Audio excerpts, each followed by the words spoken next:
I made it.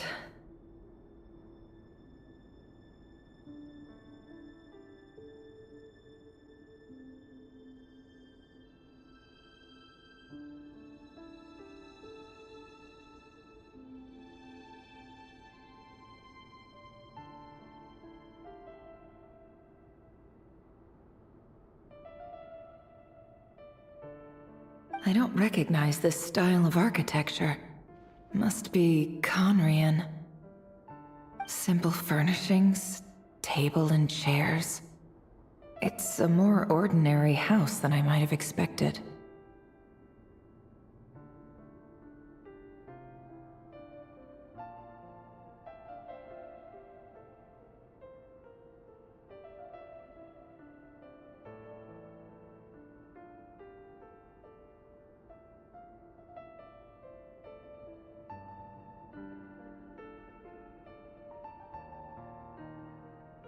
Looks like the fearsome Raker of Zulnari came from surprisingly humble beginnings.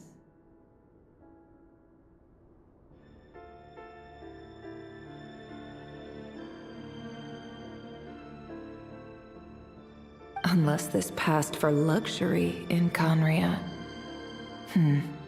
Unlikely. It was said to be a very prosperous nation in its heyday.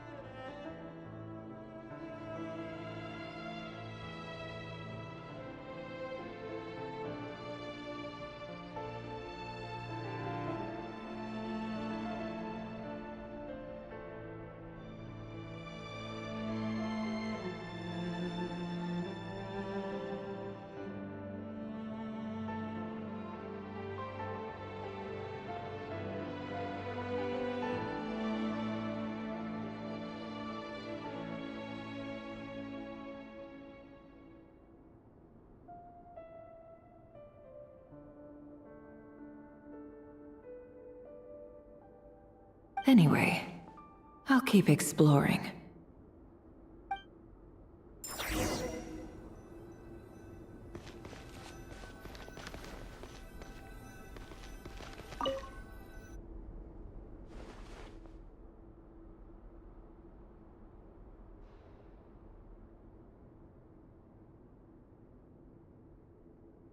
Hi, Rivier.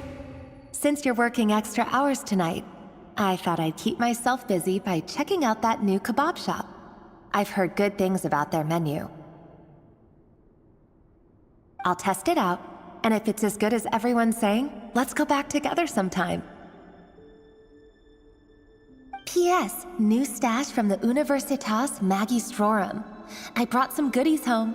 A few teacups and a pin rack. Hope you like them.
Hi, Rivier. Since you're working extra hours tonight, I thought I'd keep myself busy by checking out that new kebab shop. I've heard good things about their menu.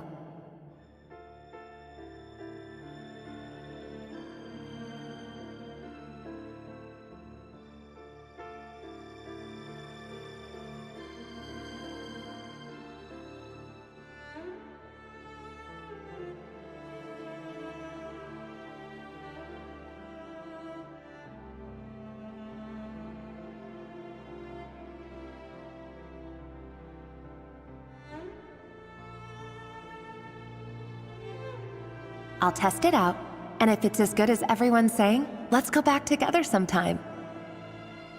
P.S. New stash from the Universitas Magistrorum.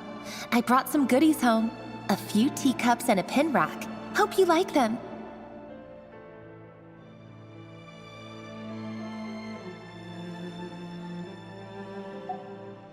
They didn't sign their name, but they must have been close. Sounds like they were living together.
I went over to Joseph's for drinks today.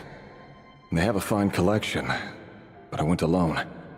Felindis was tied up with something and couldn't make it. Joseph asked why I came alone, but I didn't really have an answer. He then went on to ask about other things. If you ask me, someone who asks that many personal questions is too nosy for their own good. But if he invites me again, chances are I'd still go. The Lindis. That's the same name Rerir mentioned. Crane imports keep falling. If things don't pick up, we'll soon be back to meat and mushrooms only. Honestly, I'm not a huge fan of that new type of mushroom everyone's been into lately. Didn't it start out as a lab-grown variety? I heard it's even mildly corrosive. Seriously, why would you even eat something like that?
I don't care if it's an impressive feat of alchemy. That just isn't the kind of thing I like to eat. Grain has to be imported, and they're eating a diet of mostly meat and mushrooms. Could it be because Conria is underground, so it doesn't get much sunlight? That would explain why they use so much stone in their buildings. They even use alchemically modified strains for food.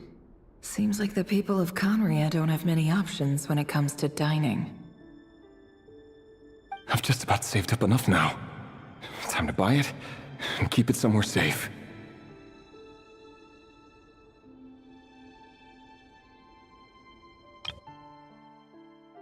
I've just about saved up enough now. Time to buy it and keep it somewhere safe. Making a big purchase. I wonder what it is.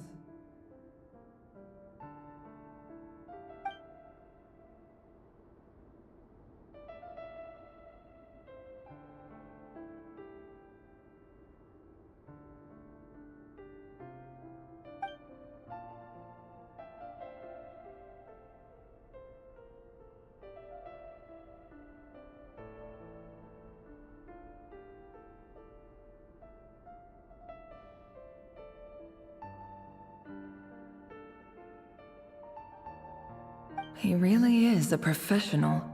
No wonder he's so good at covering his tracks. Despite what he's become, it seems like he's retained certain habits, at least in this regard.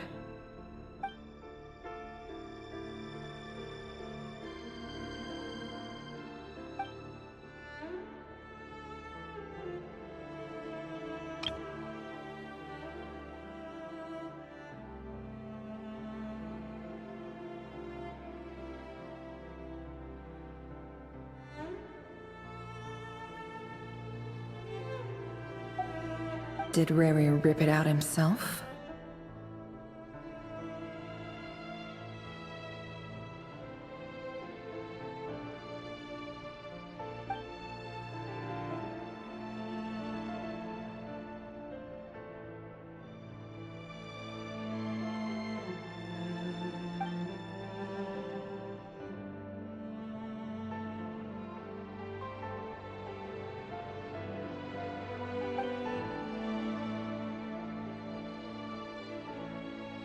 Before I met you, I was convinced that my heart was nothing more than a stagnant pool.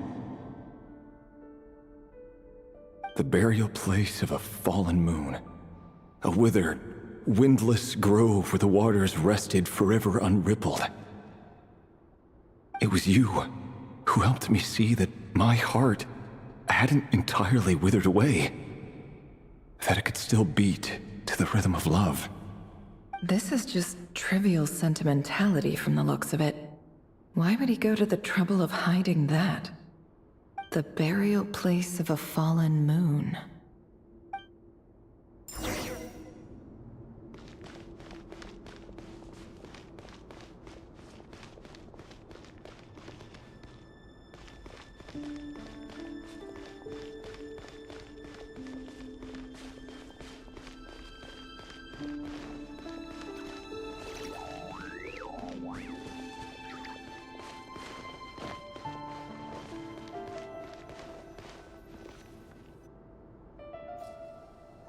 Revere, over here.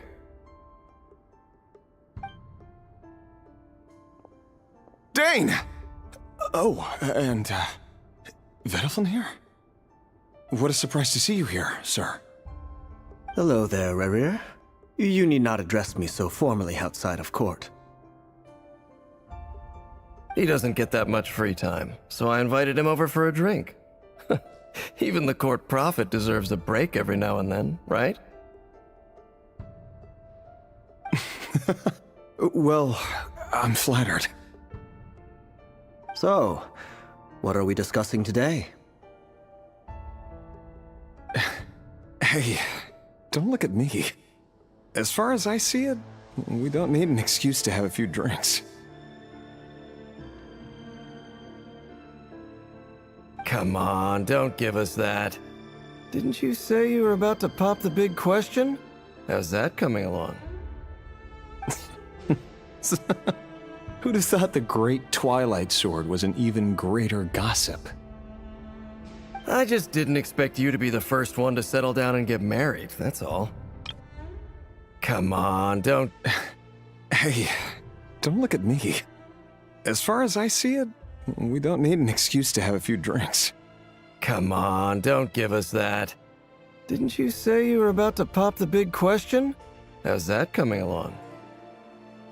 Come on, don't give us that. Didn't you say you were about to pop the big question? How's that coming along? Who'd have thought the great Twilight Sword was an even greater gossip? I just didn't expect you to be the first one to settle down and get married, that's all. Yeah. If you told me that a few years ago, I wouldn't have believed you either. So, are you planning to come clean about your job then? I'm guessing you still haven't told her. Sure, I'll have to tell her at some point. But I'll need to pick the right time and place. To be honest, I have no idea how she'll take it. Come on, stop being such a pessimist. For all you know, she could be thrilled. I bet she'll be much more impressed by your actual job than the one she thinks you're doing now. A member of the King's Guard. Quite the cover story. Does the king himself even know? Of course he does. Anyway, enough about me. How have you been? Me? Same old, nothing much to... Huh? What's up, Fed? It's nothing. Vadafulnir, Dainslift's elder brother. Renowned throughout the court of Conria as the Visionary, and said to possess a wisdom far beyond the reach of any ordinary man. And yet, despite the gulf between us, he seems to have something to say about me. Does he even know me? Does he see me as a friend of his brother, or just another of the Vinster King's blades? Why did he react so strongly? Was it really to do with what we were talking about? Brown, curly hair and brooding blue eyes. So this is what Rere looked like back in the day. Perfectly normal. No different from anyone else. As frightening as this monster is in the present, there's something even more unsettling about seeing the human he used to be.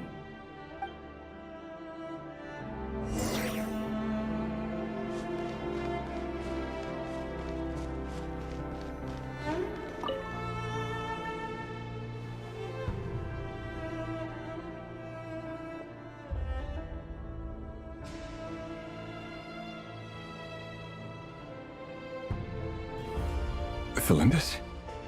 You're back early? Our equipment's being serviced today, so I got off earlier than usual. How's your day been? Aw, why the long face? Is something the matter? Has your boss been giving you a hard time again?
Went for a drink with Dane and the others after work.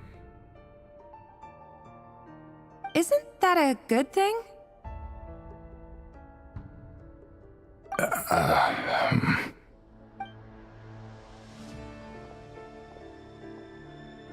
Vedafulnir showed up today too. You know, Daneslif's older brother. Ah, Mr. Vedifilnir. Yes, I've heard of him. They say that everything he says ends up coming true. He overheard Daneslif mention that I'd recently proposed, and seemed to have an issue with it. But when I asked what it was, he kept it to himself. So, you're worried? You could be such a child sometimes, Revier. We're nobodies. Why would the visionary be concerned about us? I'm sure someone in his position has much bigger fish to fry. Maybe you're right. You worry too much, Revier. We've been together for ages now, and everything's been going so well, has it not? You've even proposed to me. So, you do remember. Tell me then. What's your answer? Like I said, I need some time to decide. You can't just rush into things like this. We may be nobodies in the grand scheme of things, but if we want things to work out, we've still got to plan ahead. All right. Take your time. Just don't keep me waiting forever. Nobodies. Sounds about right. In the eyes of people like Vedifilnir and Daneslif, what do we matter? Can someone whose gaze is so fixed on a far-flung future even see the present clearly? Besides, the dynasty's fate rests with the king and his inner circle. Whatever I do, it won't make much difference. Meanwhile, every idea they come up with and every decision they make, it affects everything. These days, the king is lost in his research, and the purge of the Crimson Moon bloodline grows ever more intense. The opposition tried to speak out, but nothing came of it. And I'm under no illusions as to why. Because we eliminated them and got rid of their bodies. A man can have 1,000 reasons to carry a sword, but there are few good excuses to use it. Yet the king has never even considered a gentler approach, and he never will. What becomes of someone who kills on another's behalf? Can he ever find true peace?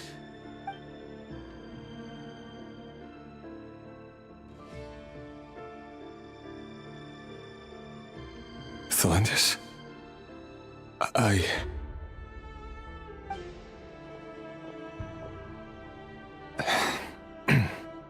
It's nothing. You were right. Fate has never smiled upon nobodies like us. But by the same token, it's unlikely to bear a grudge against us either. There's no reason we can't keep living happily together, cherishing the simple joys of each day as they come. See? You just need to stay positive, Revier. I can feel your warmth, your breath. You're right there, right by my side. Just seeing you makes me happy in a way I can't explain, and that's something that no one could ever take away from me. So smile, my love. Let go of that frown. You're right, Thelindis. I've just been overthinking things. That's better. Getting caught up about things like this will only ruin our evening. Speaking of which, all set for the ball tonight? I need to go get ready. You go ahead. I just have a few things to take care of, then I'll come join you. Even busier than the big shots, huh?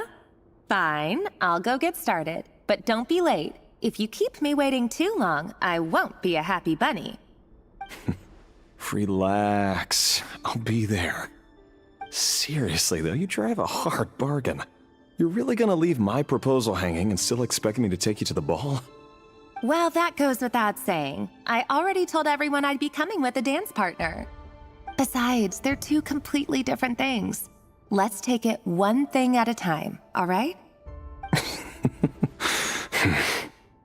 All right. White outfit it is. It seems like Rerir was deliberately hiding his ties to the intelligence services by giving the impression that he was just an ordinary member of the Venster King's Guard. He clearly doesn't want his would-be fiancée to know about his other life. Then again, that's hardly surprising. People in the intelligence trade rarely do. Who'd have thought we were in the same line of work? Let's dig a little deeper.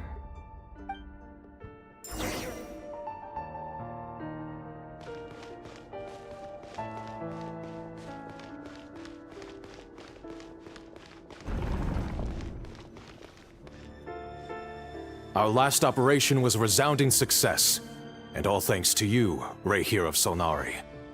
In total, we apprehended 32 dregs of the Crimson Moon, and 67 accomplices. After all these years since the dynasty's fall, so many of them still linger on. Indeed, it cannot be denied. Yet it was destiny that the Crimson Moon should be overcome by the eclipse, and that His Majesty, the all-seeing Vinster King, now guides our nation on the path to prosperity. Conria has no further need for a dead moon. But alas, there will always be those who refuse to see the truth, choosing instead to romanticize the past. That's not entirely true. Much about the Crimson Moon era was worthy of remembrance, and that's exactly why they keep trying to see it restored. Many of its secrets remain unsolved to this day. As it happens, that's precisely the field of study my partner is devoted to. You still haven't told her what you really do for a living. Where would I even start? How do you tell someone that you're one of the king's hand-picked executioners? That your hands are steeped in blood? You didn't choose this life, any more than I did. Orphans like us don't get a say. But I'll sure as heck be the one to pay for it. Speaking of which, we need to be more rigorous in the way we identify direct descendants of the Crimson Moon. Someone, it seems, has strong opinions about my future plans. Most likely my marriage in particular. I have a feeling that we may soon become targets of the Crimson Moon's retribution. Your concerns are not unfounded. They've taken out many of our colleagues these past few years, and for that very reason. These are no helpless lambs we're leading to the slaughter. They're wolves in sheep's clothing. Take care, Ray here of Solnari. I look forward to toasting you at your wedding. Thanks, Thorkel. You look after yourself, too.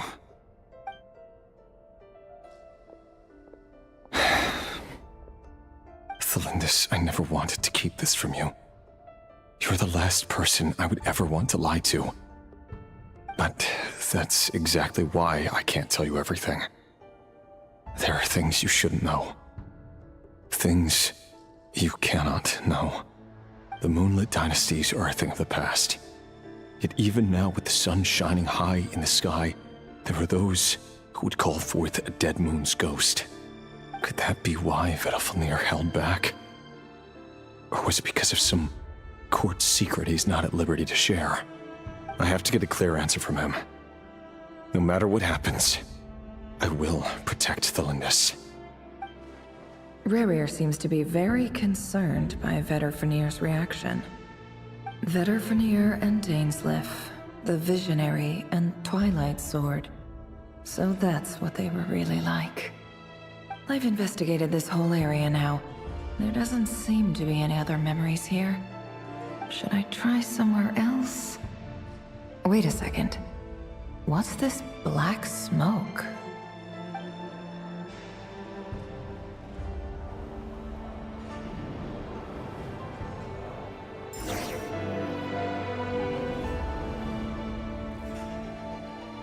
So, he's late after all. Just you wait, Rerir. You're in for it. Big time. Are you waiting for someone, ma'am? Could I tempt you into buying some flowers? Oh, sure. Pick me out a pretty bunch if you would. Thank you. But I'm afraid none of them are as pretty as you. For someone so young, you sure have a way with words, don't you? I'm only telling the truth. Look me in the eyes. You'll see I'm not lying. You're... May we have a word in private? Who are you? And what do you want? It doesn't matter who I am. Too many of our kind have fallen lately, so I decided to take the risk of reaching out. Not long ago, the Ray here of Solnari led an assault on one of our strongholds. We suffered many casualties. and many who came to our aid lost their lives as well. Sorry, I don't know why you're telling me this. And I don't want to get involved. Wait, hear me out.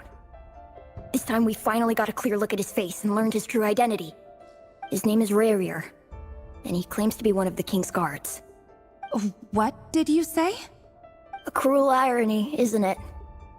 The man you're set to marry leads a double life as a brutal executioner. But surely, you must have caught a whiff of the blood on his hands. Why are you telling me all of this now? Simple. It's because... How strange. Rarier was nowhere to be seen in that memory. It clearly belonged to the Lindis. Rarier couldn't possibly know what happened if he wasn't even there. Why would her memories appear in his fragment? The ceremony won't last much longer. I think it's time to call it a day.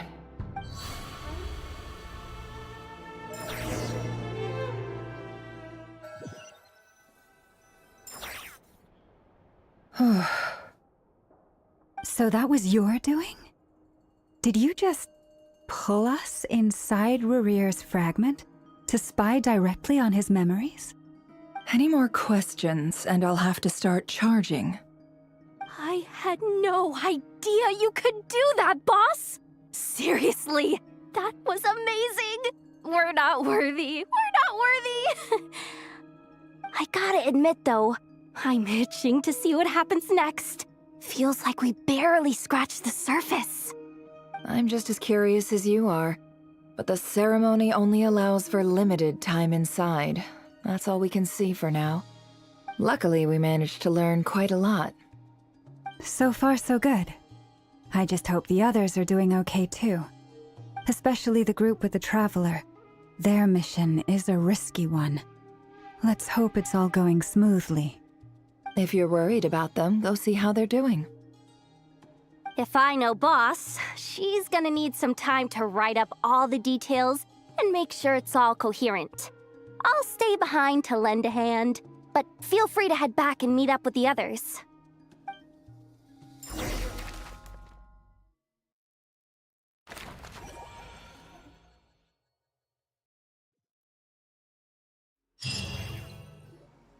Oh, they've been prowling around for nearly 2 days now. These things just won't quit. Oh, they might not have seen us yet, but them constantly sweeping the area, our way out is completely blocked. Oh, that's never gonna work. One little slip up and it's game over. If they spot us, they'll run straight back to Rarier. And once he knows we're here, it won't be long before he's breathing down our necks again.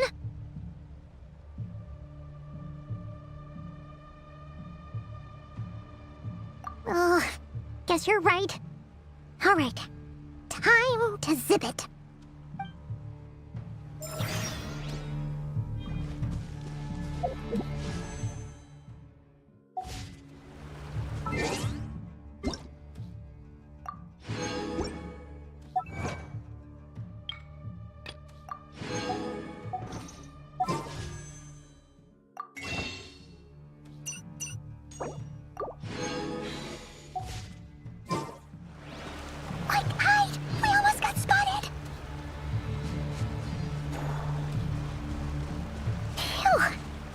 Close call.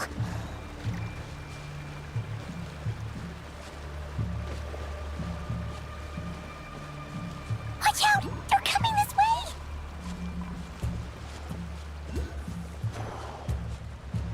Keep going. We're nearly there. This is the final hurdle.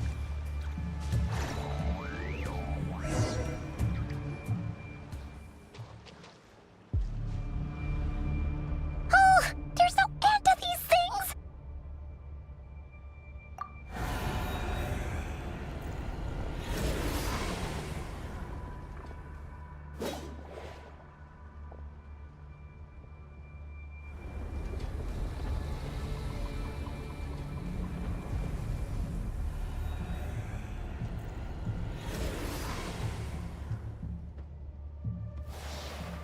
Fire.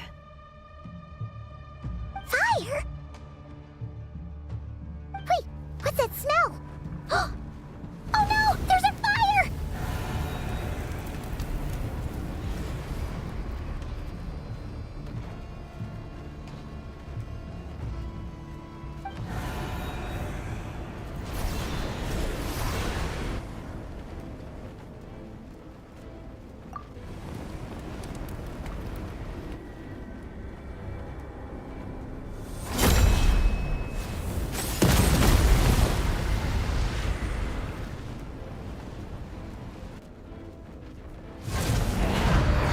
Sandrone was right. You look weak, Columbina.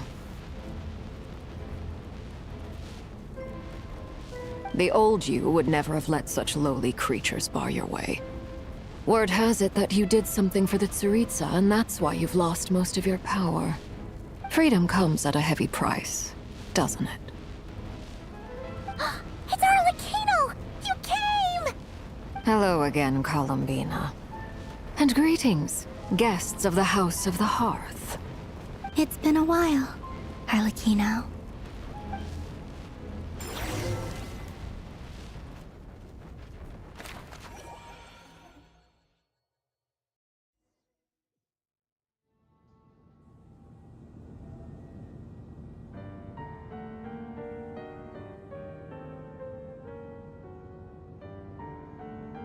Stupid right here of stupid Solnari. Ugh, whatever. I've got all the data I need. Next time we meet, you're finished.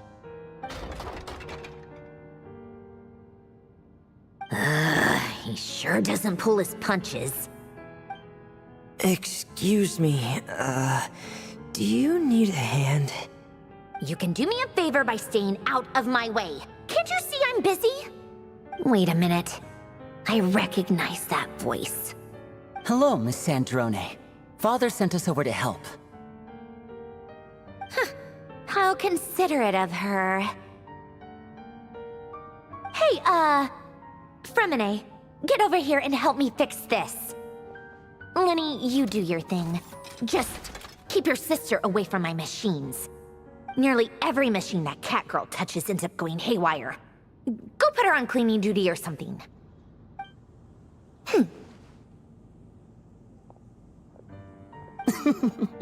Then let's start downstairs. Fremine, we'll leave this place to you. You've got it. Wait a second.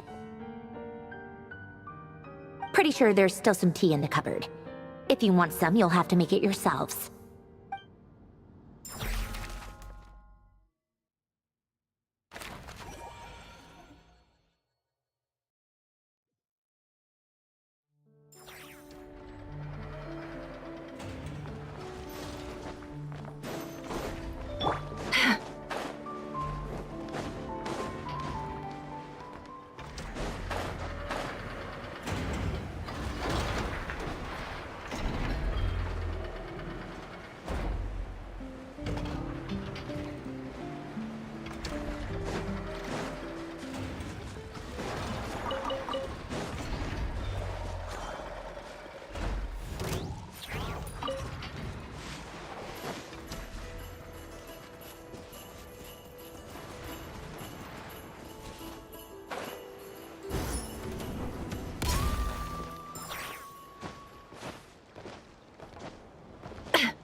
It's a relief to see you all made it back in one piece. Huh? Feels like there's quite a few people missing. Where's Flint's and the others? And what about Nefer? I returned ahead of them. Flint is helping Aino and Anefa to set up the decoys and buy us some time. As for Miss Nefer... Boss is still wrapping things up on her end. She sent us back to fill you all in on the top secret intel we've been gathering. I see. Then let's get right into it. But first, who do we have here? You brought someone else in to help? Greetings. I was invited here to help as a longtime Tea Party companion of Columbina's. You may call me Arlecchino. Surely it can't be. Those eyes. Oh, where have I seen them before? Wait, of course. In those memories we just saw. The only Arlecchino I know is the fourth of the Fatui Harbingers. So either you share a pretty uncommon name, or you're more than just a Tea Party buddy. You are well informed, Grandmaster. A man from Mondstadt living all the way out here in Nodcry, and yet the people and affairs of Snezhnaya seem to hold a special place in your heart. Oh, the feeling's mutual. Sounds like you know all about who I am, too. A Fatui Harbinger. The atmosphere in here just got really tense. Guess we can't just start trusting Fatui Harbingers, even at a time like this. I must admit, though, I'm a little curious. Seeing as the moon goddess no longer belongs to the Fatui, what makes you so willing to put your neck on the line here? Nor does Nodcry belong to Mondstadt, Mr. Varka. Yet still, you're fighting for it all the same. Things don't always have to have a tangible payoff. Sometimes, stopping things from spiraling out of control is a higher priority than chasing the spoils of victory. Of course, I can't say there's nothing in it for me at all. But that's between Columbina and myself.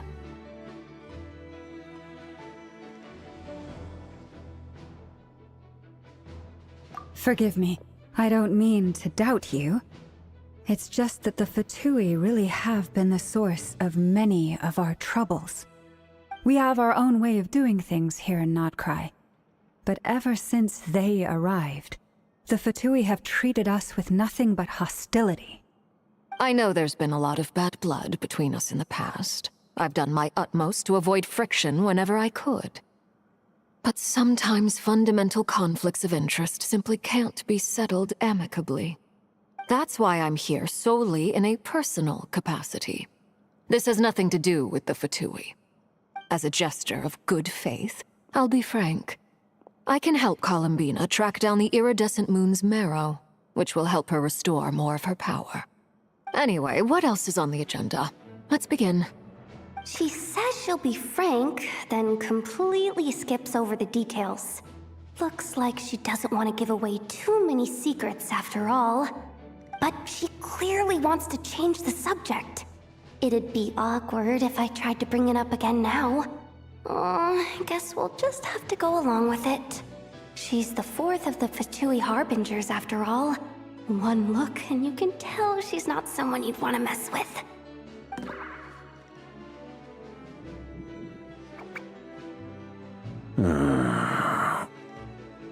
Well, since Miss Arlecchino sounds confident in her ability to handle that, we'll proceed to the next topic. Yehoda, time to share that top-secret intel. Alright, listen up everyone. First, we now know that Rerir was originally a Conrian secret agent whose primary mission was to hunt down and assassinate the so-called Dregs of the Crimson Moon. The Dregs of the Crimson Moon? Mm-hmm. In the memories, there was a lot of talk about the Crimson Moon and Eclipse, and a whole bunch of other stuff from the time of Conria.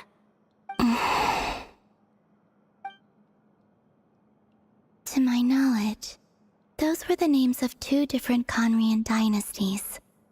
Long, long ago, it is said that the people of Conria worshipped the Crimson Moon, drawing a mysterious power from its reflection. But one day, a coup saw the Crimson Moon eclipsed, hence the name of the new dynasty that replaced it, and how it became the new emblem of Conria. Still, long after the Crimson Moon dynasty had fallen, the last ruler of the Eclipse dynasty, the Vinster King, still coveted the secrets it left behind. So, he sent the Rehir of Solnari to secretly hunt down the Crimson Moon's few remaining followers. In those days, Rerir showed no signs of madness. In fact, he was as normal as any other person. Oh, and he had a fiancé, or at least a would-be fiancé, called Tholindis. What's the matter?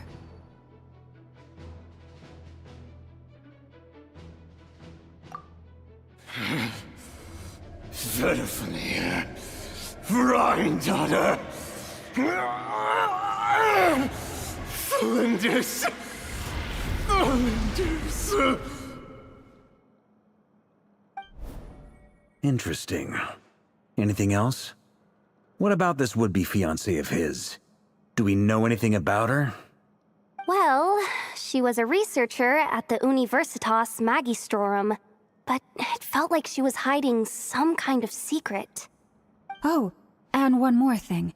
For some reason, Rerear's fragment also contains some of Thelindis' memories, though only a very small portion. Well, no shortage of potential leads, I'll give you that. In any case, it sounds like we can conclude that while Thelindis was still around, Rerear appeared to be lucid and quite normal. Thelindis, it seems, must have been the one thing in this world that he couldn't let go of. Tell me though, were these pure-blood Conorians we're talking about here? Why do you need to know that? Hold on. If she was a pure-blood Conrian... Oh yeah, just like how it was with the captain.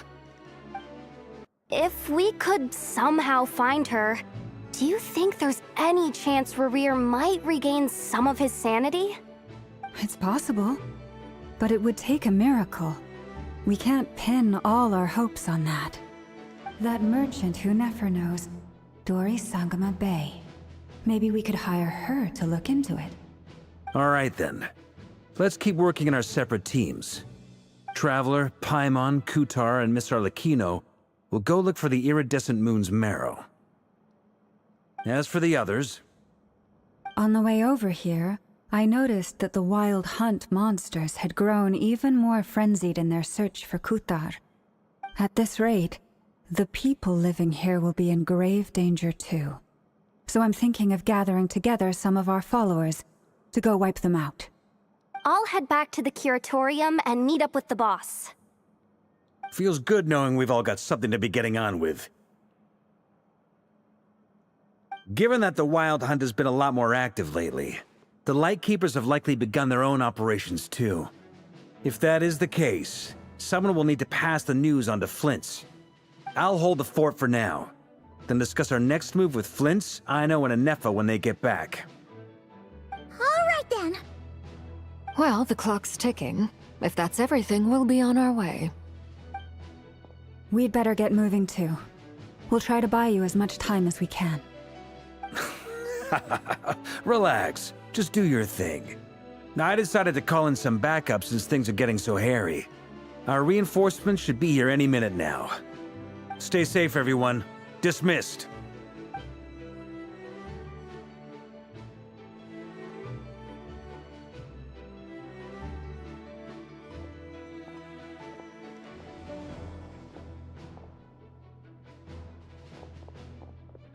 We're back. Did we get here a little early? Or a little late? A tad late. The others have already set off. To summarize, our resident moon goddess has found us a new ally, and Boss Nefer has uncovered some promising info. Everything going smoothly on your end? Not great. I don't know how long we can stall them for. The decoys are getting taken out way faster than we imagined. I'm gonna make some more later, but I need a timeout first. I'm so tired right now. Oh, right! Inefa, could you fill in Uncle Varka on what we just discussed with Flint's? Sure. Uncle Varka, you previously told us about how when you went to investigate a source of the Wild Hunt in Amsvartnir, you discovered that it was just a diversion. But according to Flint's intel, several outbreaks of the Wild Hunt had already occurred in Nodcry in the period leading up to that. That was before Rerear had regained his body, when he was far from regaining his full strength. In other words, in theory at least, he still lacked the means to act in two places at once. Flint's, with everything that's been happening, the Lightkeepers across Nodcry are rallying to fight back against the Wild Hunt. They're gonna need your help. I know, I'm sure you're capable of coming up with something far more effective than decoys. But for now, you should stay here and get some rest. Anefa and I will head back over to Amsvartnir to see if there's anything I missed. I told you Uncle Varka would say that, didn't I? A deal is a deal. Not a word about my snack intake for the next week. Database updated. Reliability of Aino's predictions increased. What does that mean? They were betting on how you'd respond after hearing their intel. It's the obvious choice, isn't it? That's hardly worth betting on. We already decided that Anefa should go investigate the situation over at Amsfartnir on her own. You might as well stay here and keep watch. Someone needs to hang back and oversee our strategy meetings.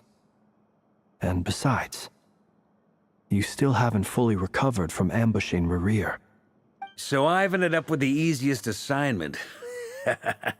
Well, I appreciate it, everyone. See you when you get back.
Why does Ashru sit up on the counter? To welcome our clients, of course. A kitty's gotta earn his kibble somehow.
Don't trust your eyes uncritically.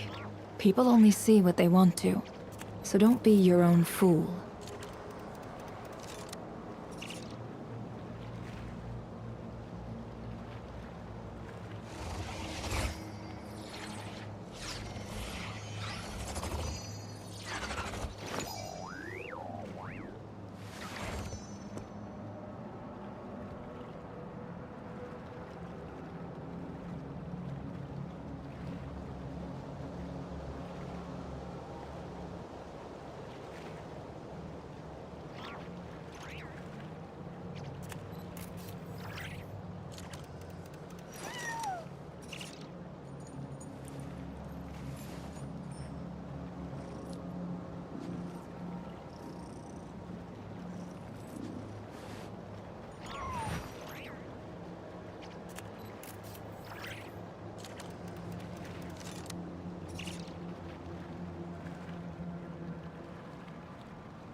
Why does Ashru sit up on the counter?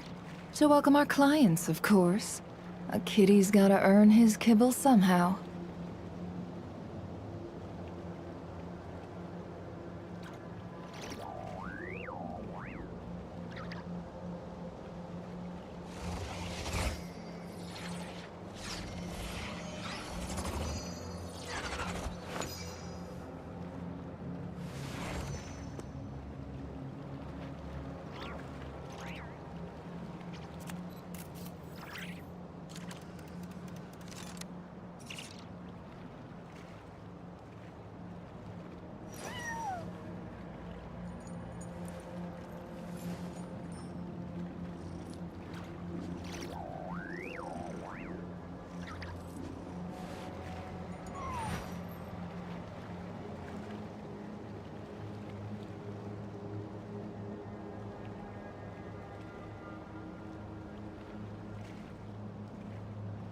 Don't trust your eyes uncritically. People only see what they want to, so don't be your own fool.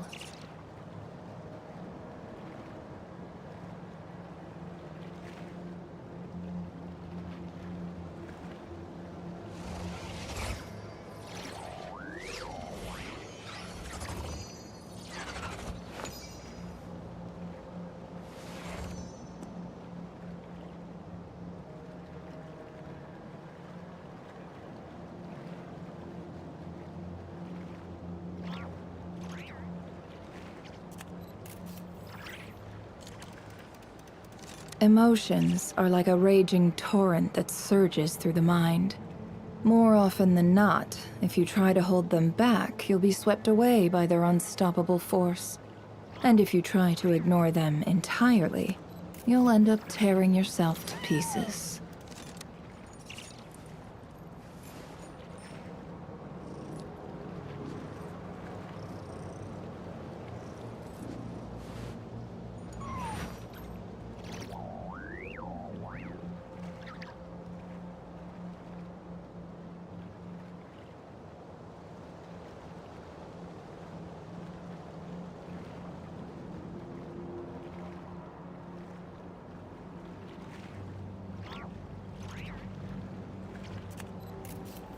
Why does Ashru sit up on the counter? To welcome our clients, of course. A kitty's gotta earn his kibble somehow.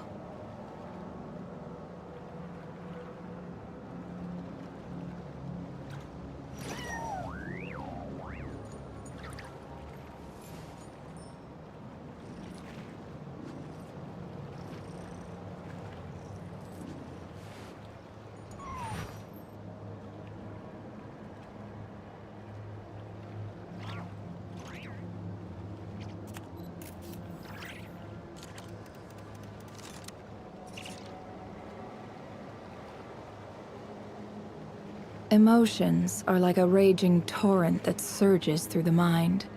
More often than not, if you try to hold them back, you'll be swept away by their unstoppable force. And if you try to ignore them entirely, you'll end up tearing yourself to pieces.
Don't trust your eyes uncritically. People only see what they want to, so don't be your own fool.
Why does Ashru sit up on the counter? To welcome our clients, of course. A kitty's gotta earn his kibble somehow.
Emotions are like a raging torrent that surges through the mind.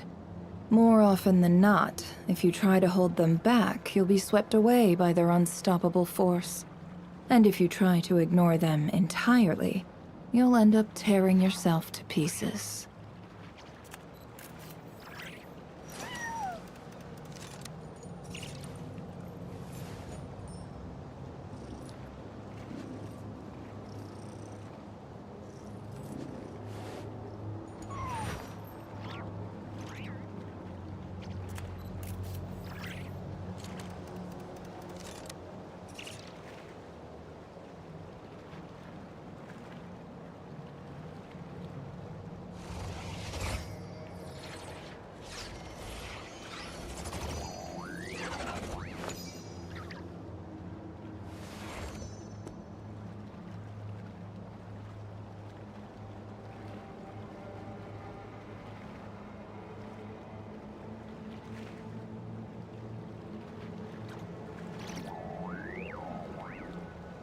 Why does Ashru sit up on the counter?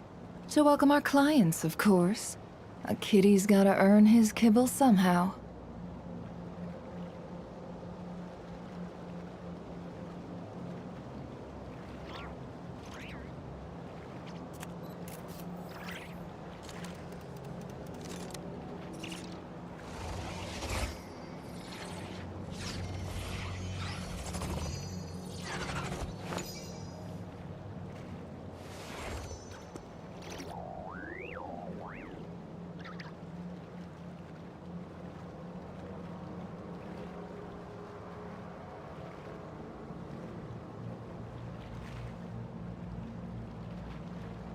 Don't trust your eyes uncritically.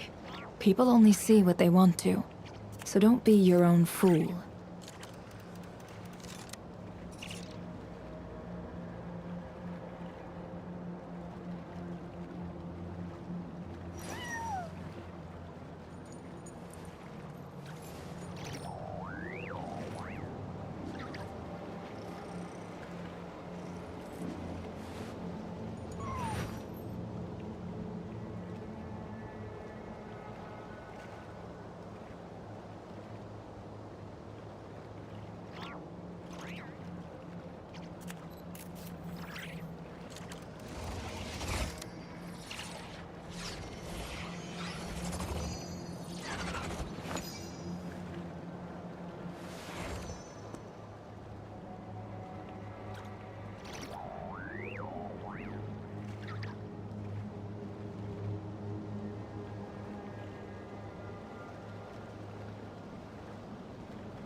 Emotions are like a raging torrent that surges through the mind. More often than not, if you try to hold them back, you'll be swept away by their unstoppable force. And if you try to ignore them entirely, you'll end up tearing yourself to pieces.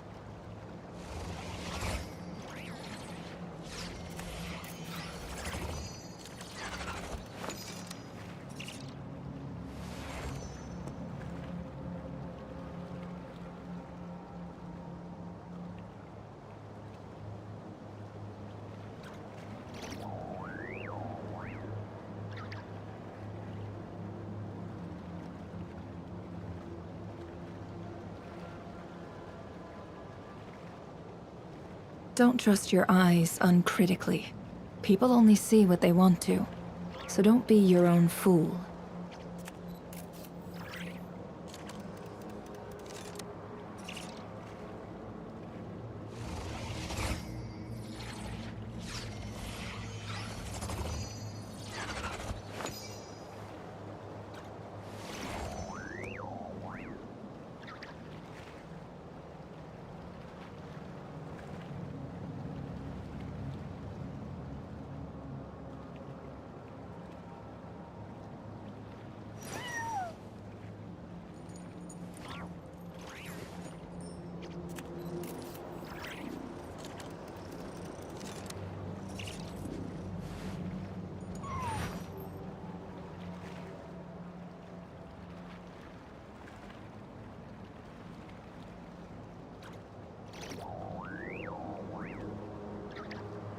Why does Ashru sit up on the counter?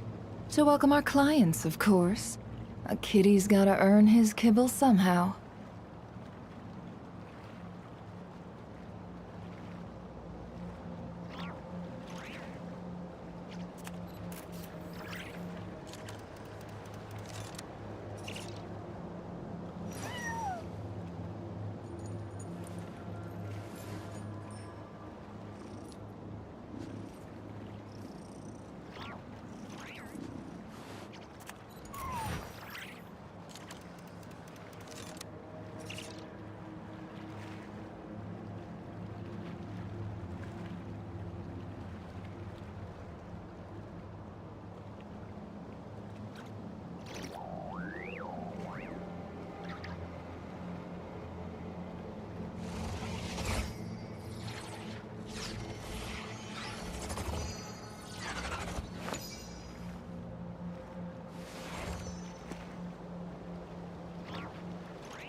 Emotions are like a raging torrent that surges through the mind.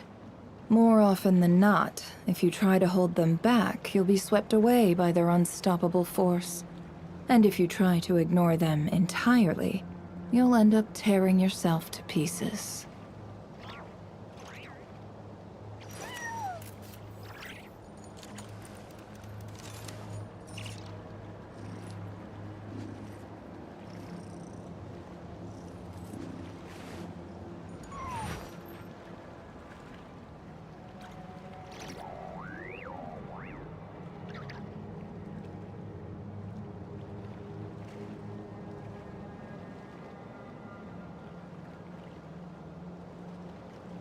Don't trust your eyes uncritically.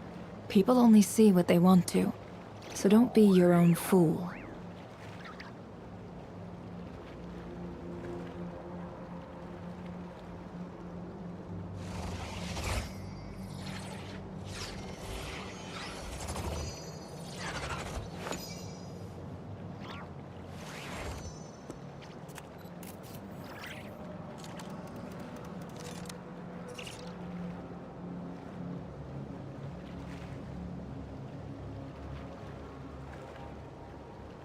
Emotions are like a raging torrent that surges through the mind. More often than not, if you try to hold them back, you'll be swept away by their unstoppable force.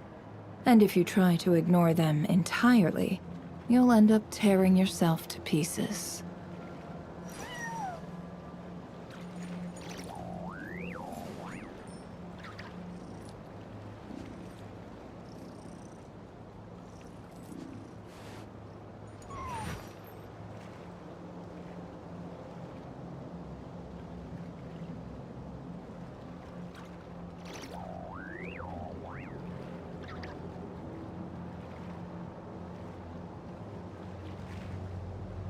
Don't trust your eyes uncritically.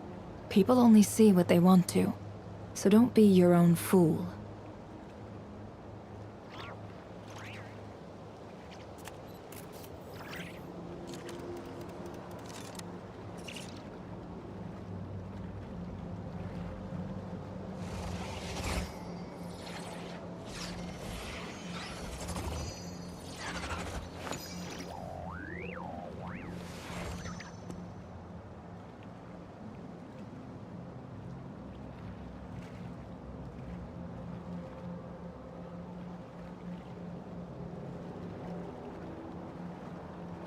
Why does Ashru sit up on the counter?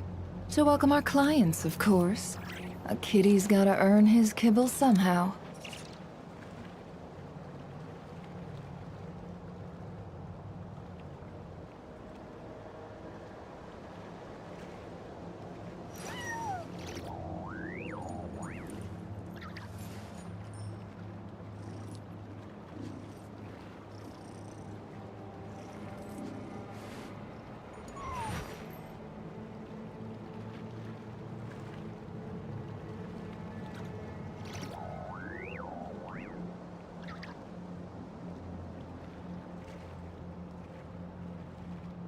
Emotions are like a raging torrent that surges through the mind. More often than not, if you try to hold them back, you'll be swept away by their unstoppable force. And if you try to ignore them entirely, you'll end up tearing yourself to pieces.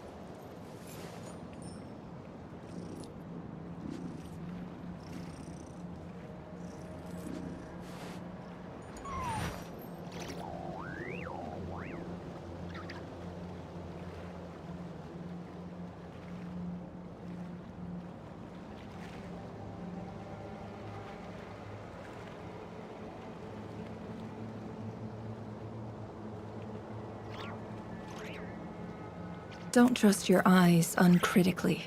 People only see what they want to, so don't be your own fool.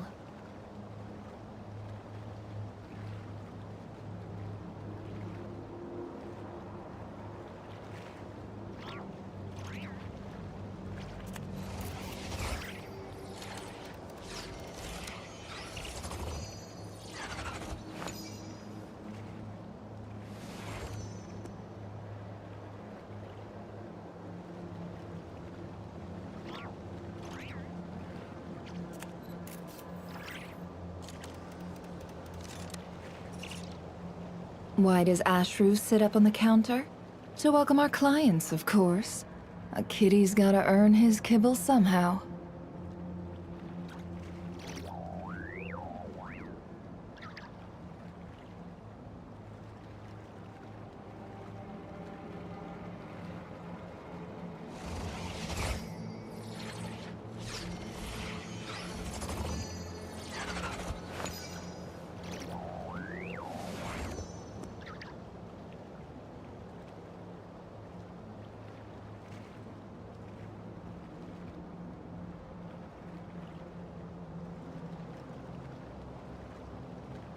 Don't trust your eyes uncritically. People only see what they want to, so don't be your own fool.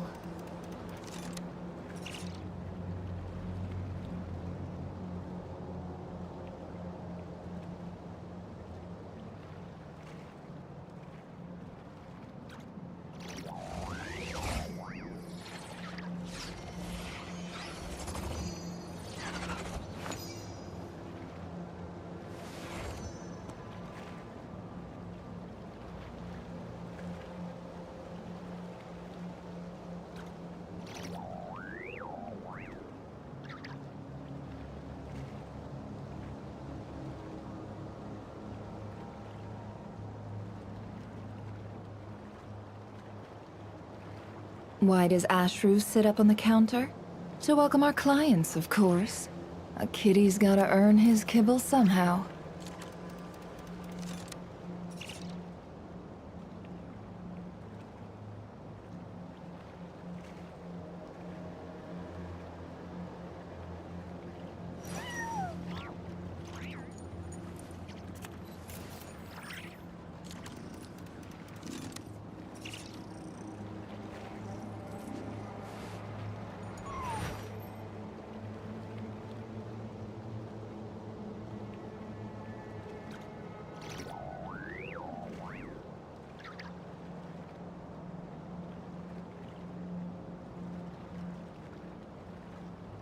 Don't trust your eyes uncritically.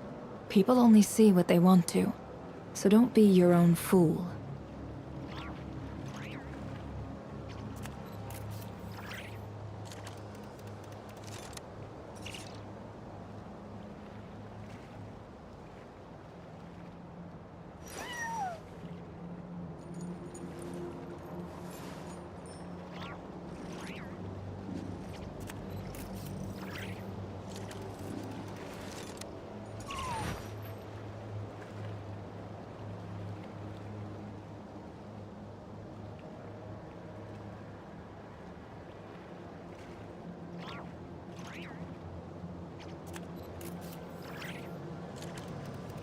Why does Ashru sit up on the counter?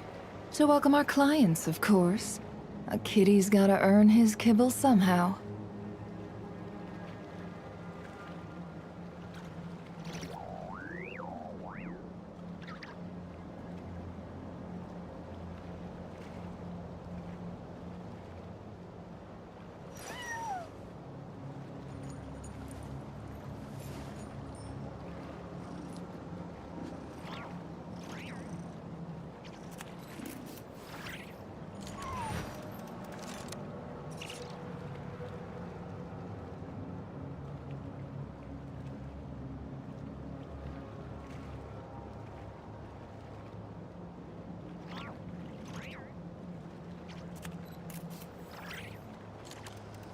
Emotions are like a raging torrent that surges through the mind.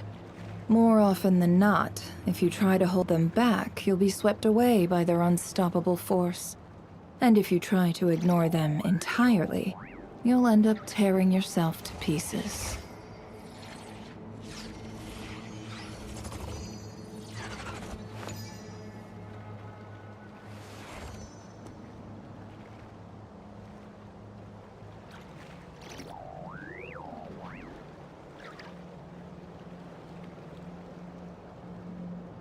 Why does Ashru sit up on the counter? To welcome our clients, of course. A kitty's gotta earn his kibble somehow.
Emotions are like a raging torrent that surges through the mind. More often than not, if you try to hold them back, you'll be swept away by their unstoppable force. And if you try to ignore them entirely, you'll end up tearing yourself to pieces.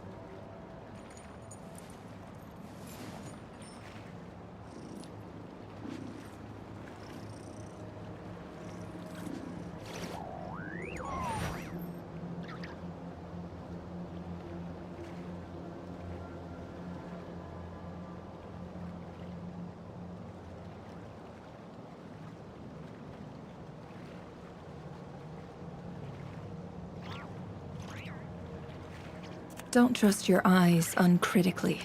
People only see what they want to, so don't be your own fool.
Why does Ashru sit up on the counter? To welcome our clients, of course. A kitty's gotta earn his kibble somehow.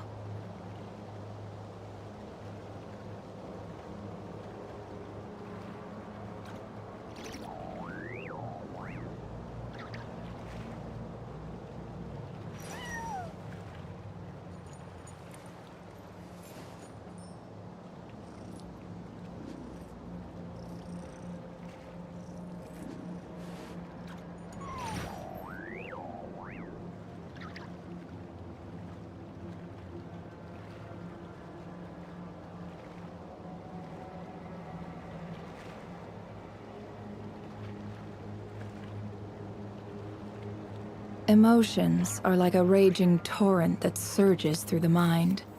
More often than not, if you try to hold them back, you'll be swept away by their unstoppable force. And if you try to ignore them entirely, you'll end up tearing yourself to pieces.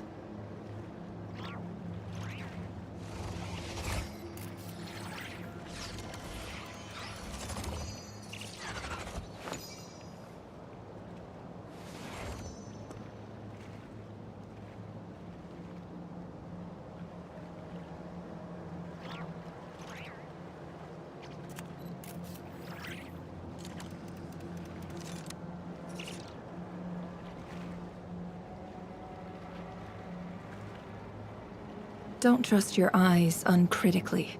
People only see what they want to, so don't be your own fool.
Why does Ashru sit up on the counter?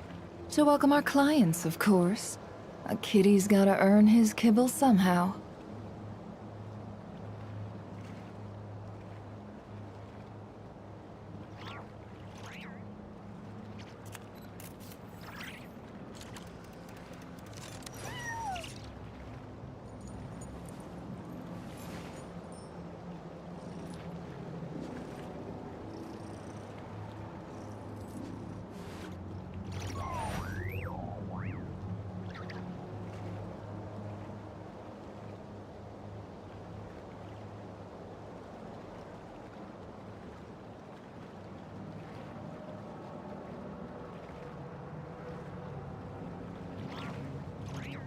Don't trust your eyes uncritically.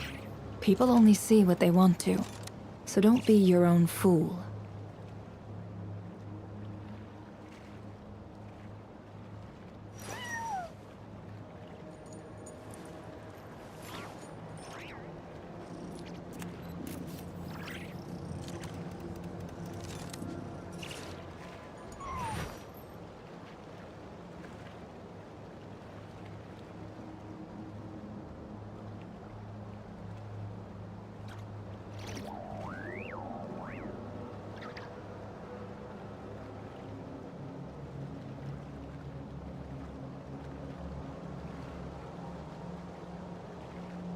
Emotions are like a raging torrent that surges through the mind. More often than not, if you try to hold them back, you'll be swept away by their unstoppable force. And if you try to ignore them entirely, you'll end up tearing yourself to pieces.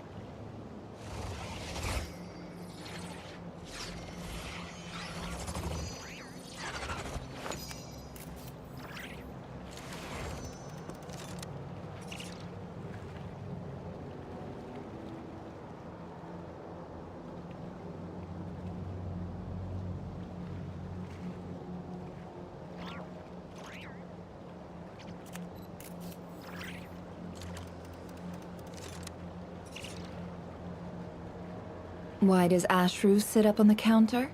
To welcome our clients, of course. A kitty's gotta earn his kibble somehow.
Don't trust your eyes uncritically. People only see what they want to, so don't be your own fool.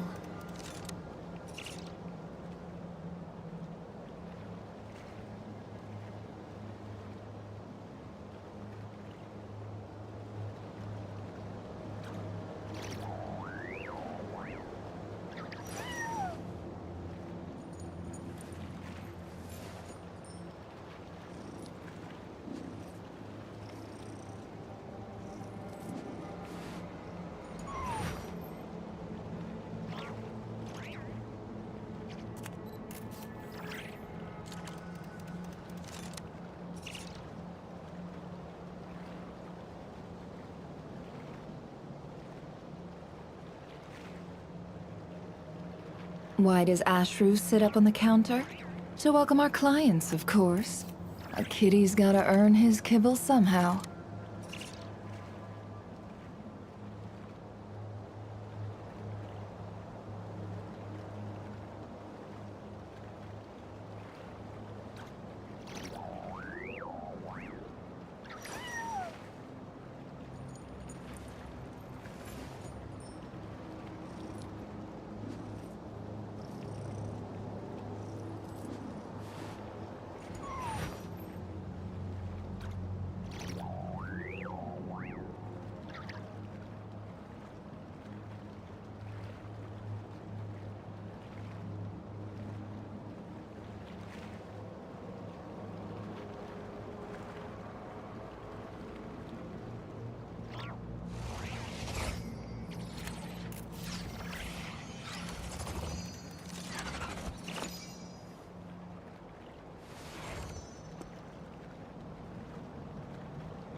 Emotions are like a raging torrent that surges through the mind. More often than not, if you try to hold them back, you'll be swept away by their unstoppable force. And if you try to ignore them entirely, you'll end up tearing yourself to pieces.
Don't trust your eyes uncritically. People only see what they want to, so don't be your own fool.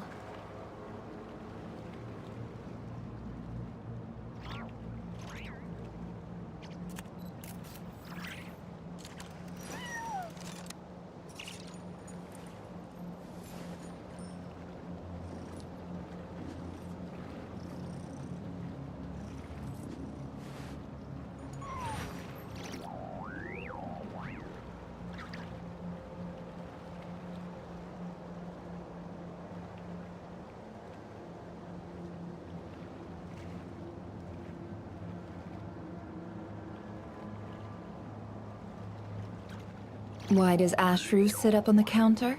To welcome our clients, of course. A kitty's gotta earn his kibble somehow.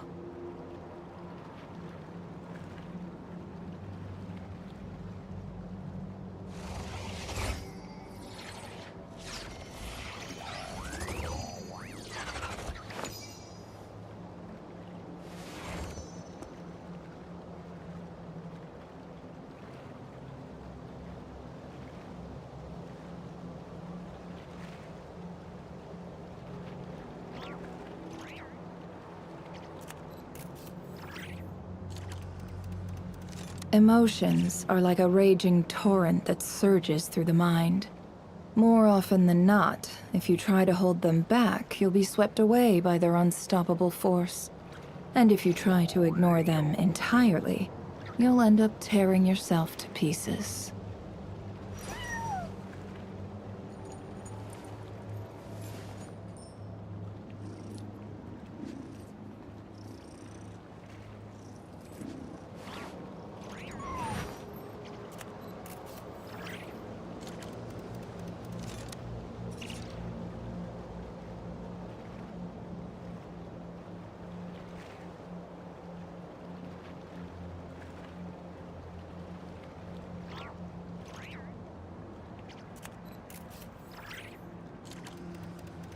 Why does Ashru sit up on the counter? To welcome our clients, of course. A kitty's gotta earn his kibble somehow.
Don't trust your eyes uncritically.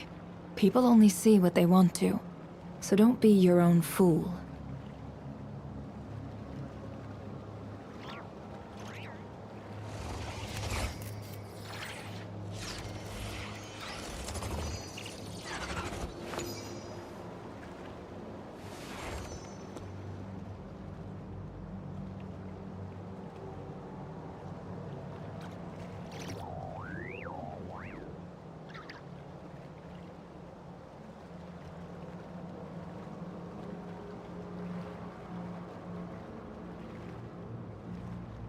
Why does Ashru sit up on the counter? To welcome our clients, of course. A kitty's gotta earn his kibble somehow.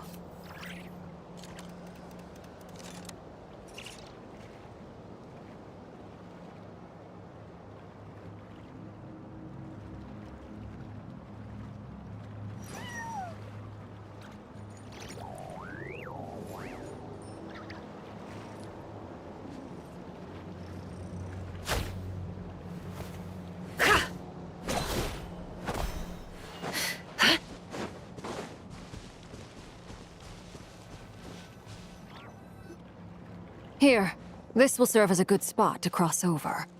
Arlecchino, hold up a second! Since you brought us all this way, would you mind telling us what you've got planned? We still haven't got the slightest idea what's going on here. And if even Columbina doesn't know where the iridescent moon's marrow is, how do you? Simple.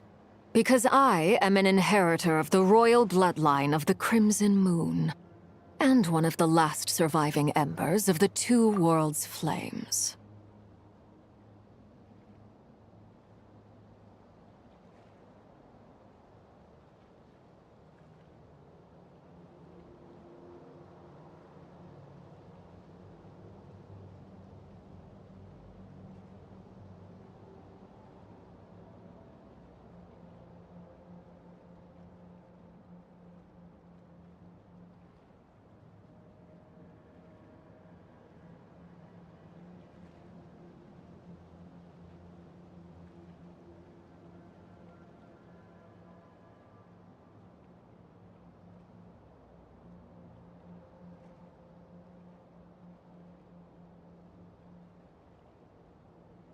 Huh?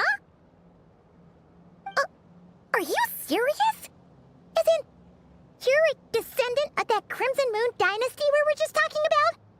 The one from ancient Conria? Your surprise is understandable. I was also taken aback when I first learned of it. But the more I thought about it, the more I realized the signs had been there all along. When I was young, I discovered I could wield a very special kind of fire. It coursed like blood through my veins and smoldered away inside my nerves. What's more, whenever I experienced strong bursts of emotion or drew too deeply on this power, it was like some kind of presence within the fire would begin to gnaw away at me, consuming me from the inside out. Exactly. That is why my hands are like this, too. At first, I saw it only as a curse, but once I became a harbinger, the Jester apprised me of the truth. Together with my own investigations over the past few years, there are several things that I have gradually come to understand. For instance, take the so-called Crimson Moon. In truth, it is nothing more than the shattered remnants of the iridescent moon, fused with the abyss to prolong its lifespan. Since this blood flame was bestowed upon me by the Crimson Moon, it is a fusion of the iridescent moon's former power and the corruption of the abyss. You all understand the nature of the abyss well enough. I draw upon its power, and in return, it hungers for my soul. This strange blackness is the mark of corruption it has left behind. If I recall correctly, you once told me that if the corruption ever made it to your heart, you'd become a completely different person. Yes, and that's the reason I'm always careful not to push my power too far. It's essentially a never-ending tug-of-war. Whew. Sounds intense. Anyway, the rest of my story can wait. Is there anything else about the Crimson Moon or the Iridescent Moon that you're unclear about? Paimon has a question. So, the crimson moon that the Karians used to worship was actually the iridescent moon, right? Which was one of the three moon sisters. Does that mean that the Karians were to the crimson moon as the frost moon scions are to the frost moon? So much of that history has been lost. We have no way of knowing exactly what they were like. But I would suspect that the Conrians weren't as devout in their moon worship as it might appear. The iridescent moon's remains simply served as their link to the Abyss. Later on, perhaps someone discovered a way to make direct contact with the Abyss. Or maybe there was some kind of ideological divide. Either way, a dissenting faction staged a coup and drove out the royal heirs of the Crimson Moon dynasty. Yes, and that's the reason I'm always careful not to push my power too far. Whew. Sounds intense. Anyway, the rest of my story can wait. Is there anything else about the Crimson Moon or the Iridescent Moon that you're unclear about? Paimon has a question. So, the crimson moon that the Karians used to worship was actually the iridescent moon, right? Which was one of the three moon sisters. Does that mean that the Karians were to the crimson moon as the frost moon scions are to the frost moon? Does that mean that the Karians were to the crimson moon as the frost moon scions are to the frost moon? So much of that history has been lost. We have no way of knowing exactly what they were like. But I would suspect that the Conrians weren't as devout in their moon worship as it might appear. The iridescent moon's remains simply served as their link to the Abyss. So much of that, but I would suspect that the Conrians weren't as devout in their moon worship as it might appear. The iridescent moon's remains simply served as their link to the Abyss. Later on, perhaps someone discovered a way to make direct contact with the Abyss. Or maybe there was some kind of ideological divide. Either way, a dissenting faction staged a coup and drove out the royal heirs of the Crimson Moon dynasty.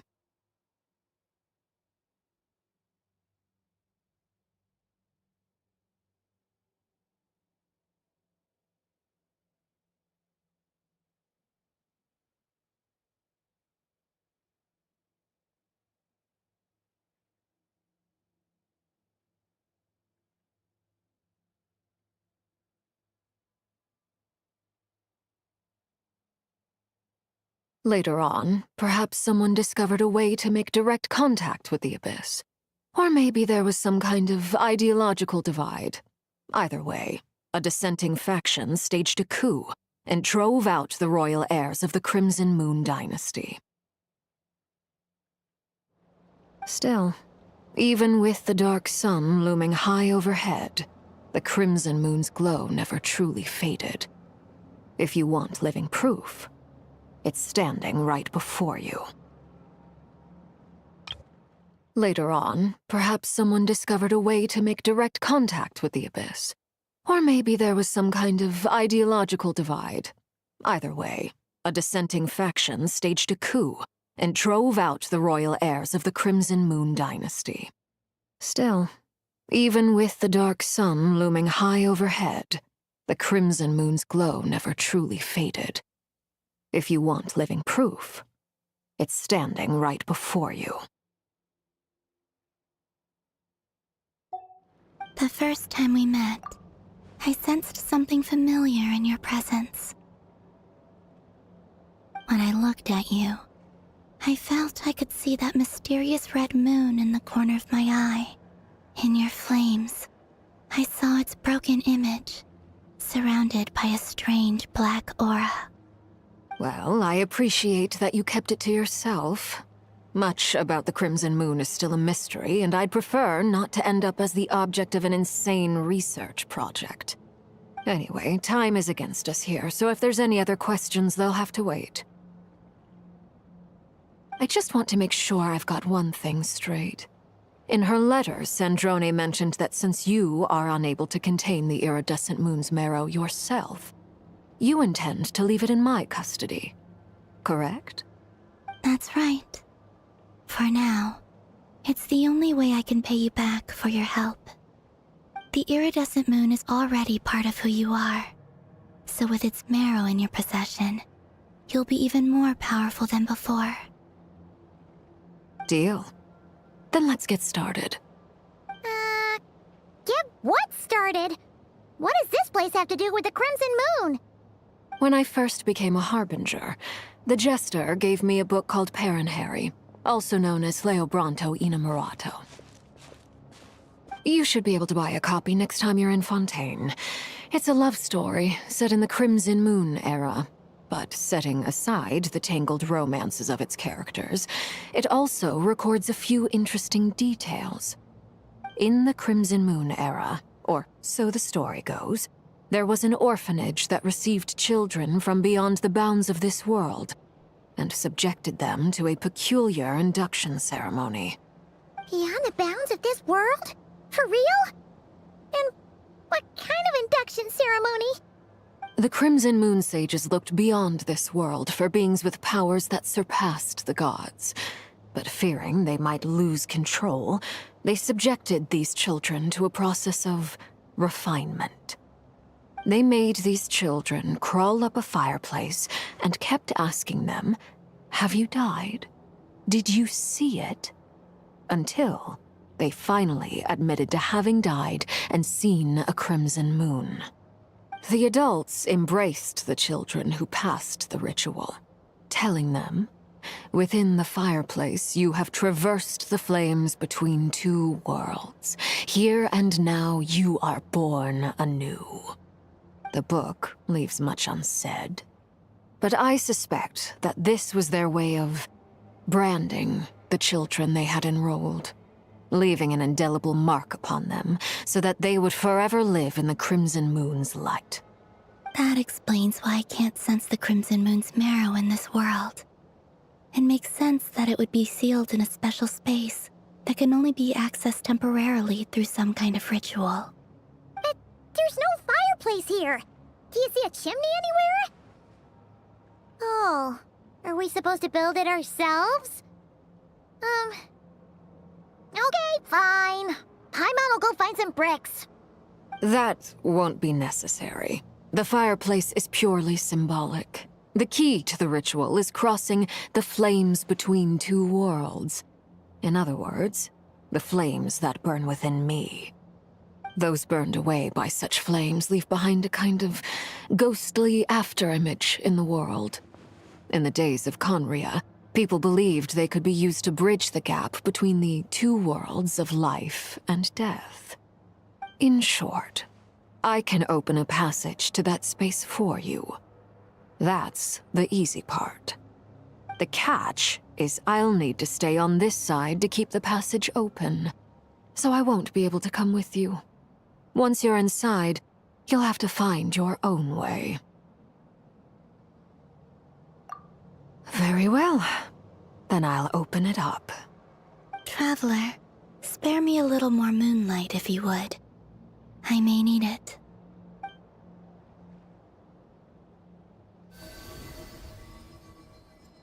Thank you. I feel like I've recovered some of my strength now. It should be enough to move us across short distances and confront whatever dangers might await.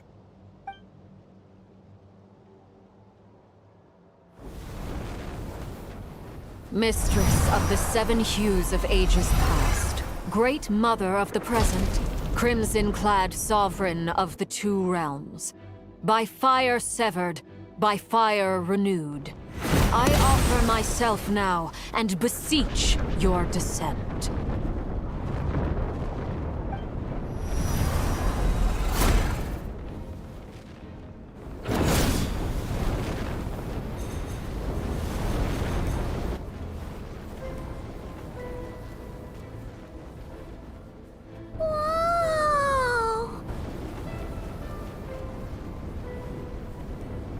One word of advice. As you're crossing over, no matter what voices you hear, do not answer. Got it! I sense a sinister gloom inside, but also the familiar light of the moon. I feel that I am about to meet an old friend who has changed beyond all recognition. All right, let's go.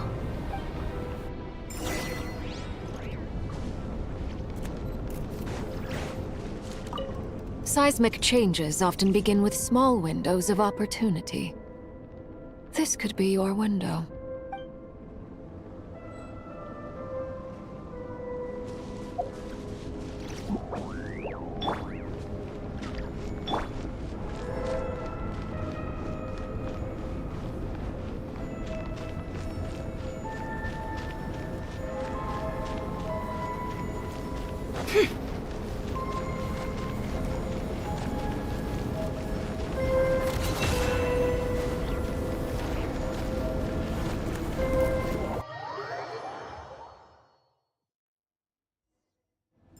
I sense your presence and crave you death and rebirth. Wait, why are you? You have crossed over from another world, transcended fate itself. I have no right to.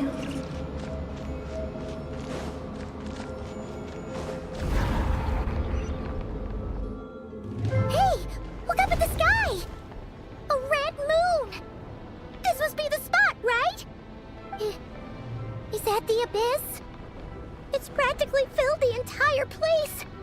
What now? What a tragic sight. Fragments of your broken body, seized by the abyss, and hung up aloft like mummified remains. Iridescent moon. Was this truly what you wished for? Careful! There's something spooky about this place. Feels like something is lurking in the fog. Haimon's right behind you. Whatever you do, don't run off without her.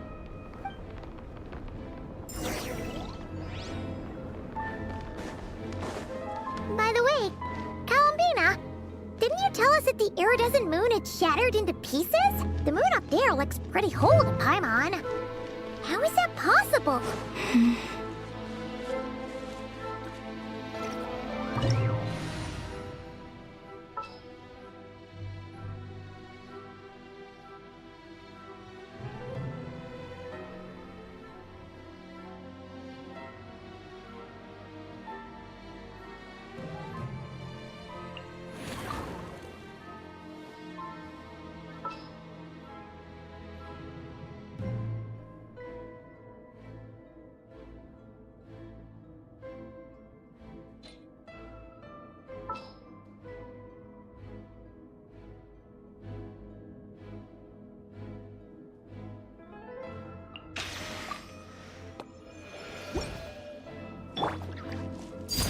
Laid bare.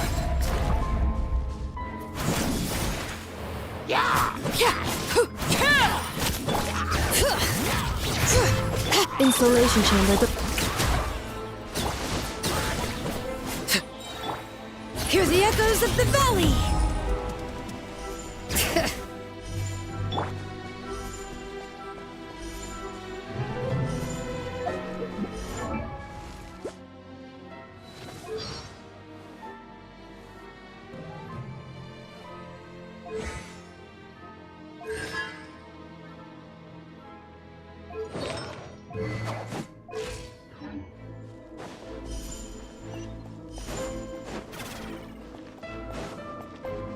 Just like I thought. It was only a facade.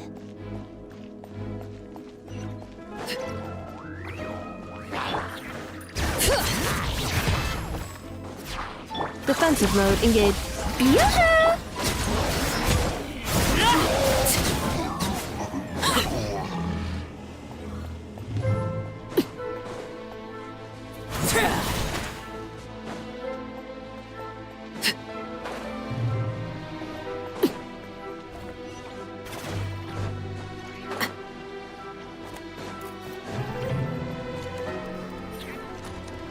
The hearth! Just now it's extinguished.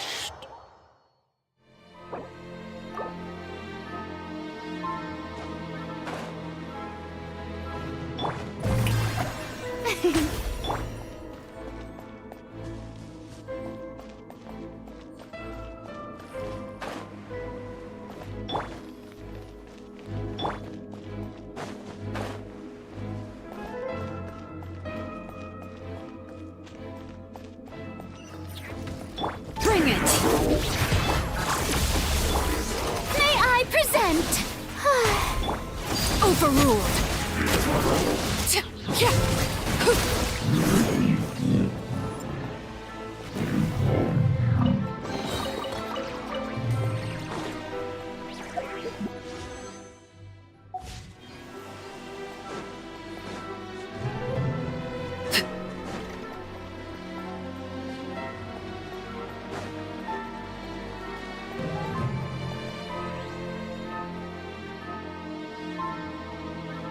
Huh?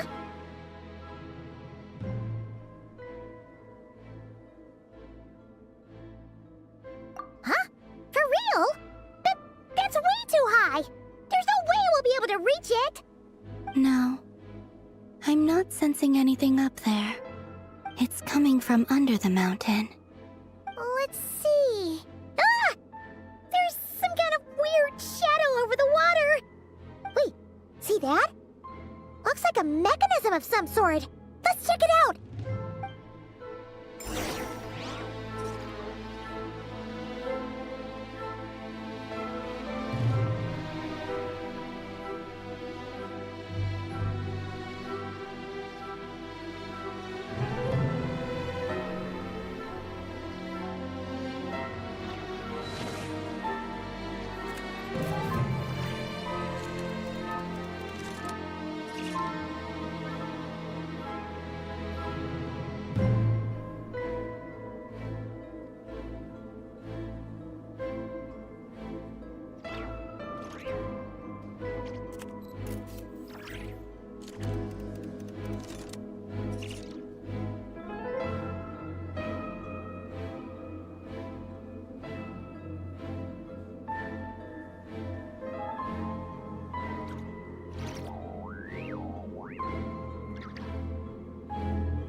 Staring into my eyes is ill-advised.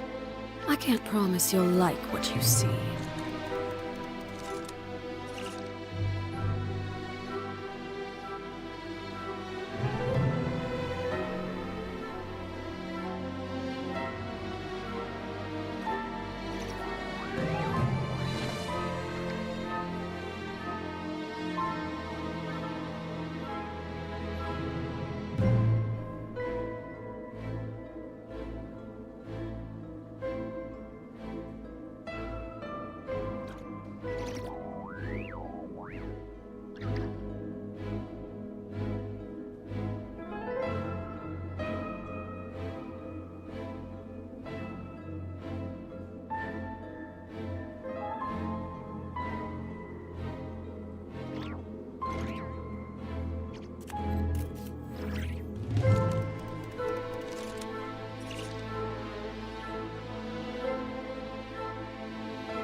a device from the time of Kalia.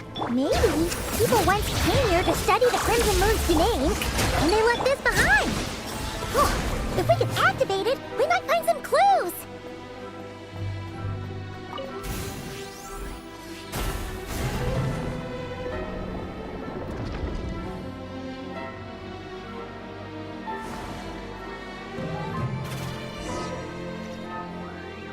Hey, look at that!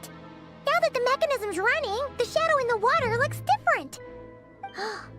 Do you think these mechanisms might be the key to unlocking the secret? Let's try to find more of them! Thalindis, we'll leave the rest of the research in your hands. We'll be heading back now. I hope this isn't ruining date night. Ugh. Mind your own business. Just leave me some snacks on the table. Thalindis? Is that where we're... I hope this isn't ruined. Mind your own business. Just leave me some snacks on the table. Thalindis? Is that Rear's girlfriend? How come we're hearing her voice here? Thalindis. Oh yeah! So, do you think she was studying this strange space all along? The Abyss has made this space extremely unstable. Maybe that's why some of the things she said and did were preserved here. Like echoes. Or after images. Whenever I see this view, it takes me back to a poem from my childhood. Waning moon, oh lifeless damsel, weeping on the mountain crest. Mourning still in wistful tone, her fragile soul now laid to rest. For me, of all people, to be here investigating the mysteries of the Crimson Moon space. Is it a coincidence? Or something more?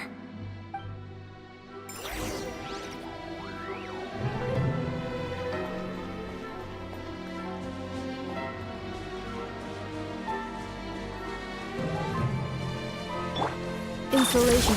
Yoo-hoo!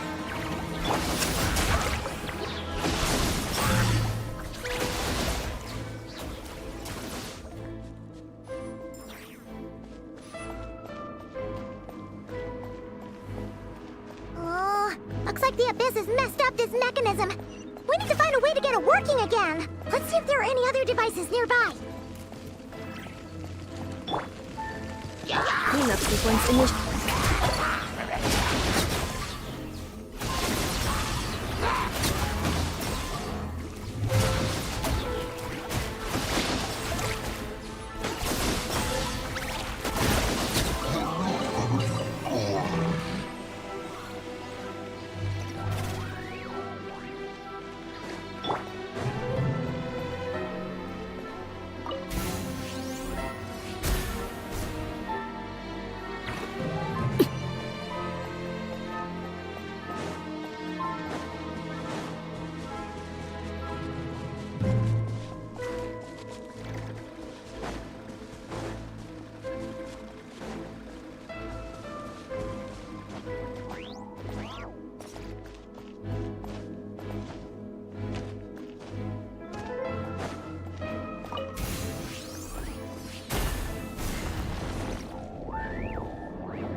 See.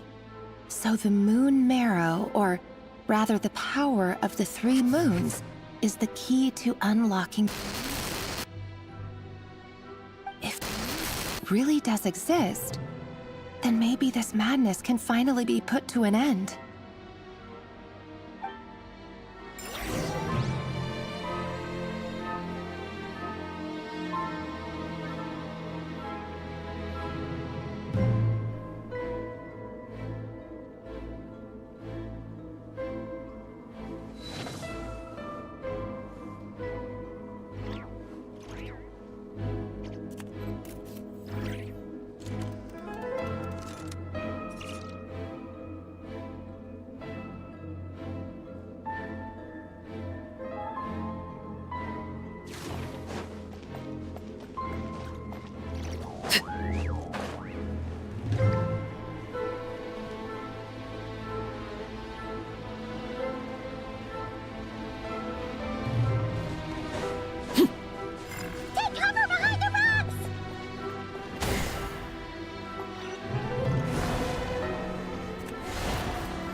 With the Abyss inhibitors in place, I should be able to access the chamber with the moon marrow.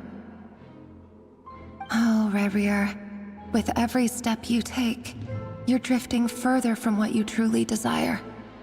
But you're not the root of the problem. Ever since that outsider set foot in Conria, the Vinster King has sunken deeper into madness. If only I could get my hands on that outsider.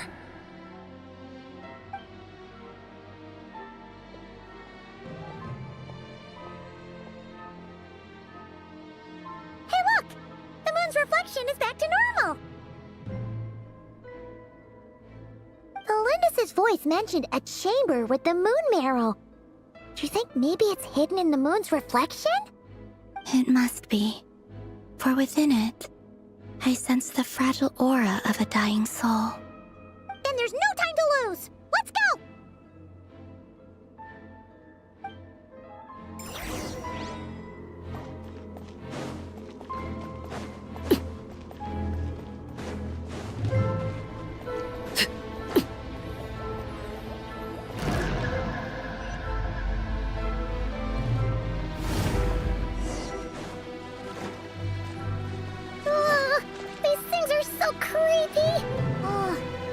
Looks like we'll have to destroy them if we want to get to the iridescent moon's marrow.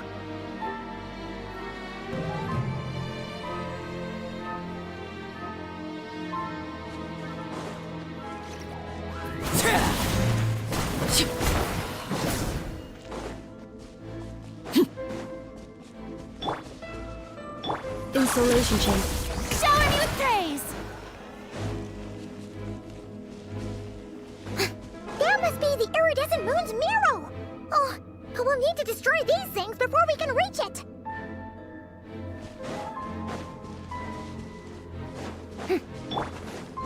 Defensive mode engaged. Let the mountain's veins boil!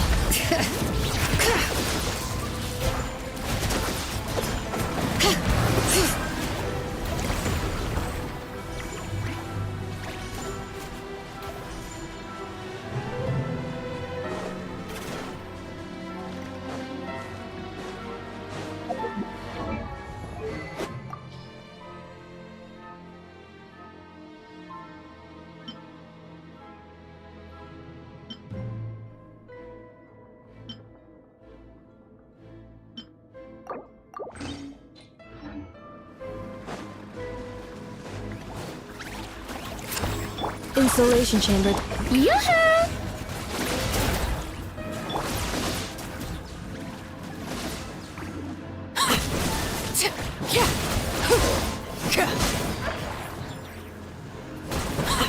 Hang in there! We're so close!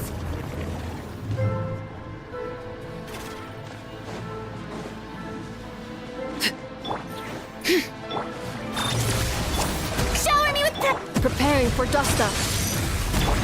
Let the world come alive! Hear the echoes of the valley!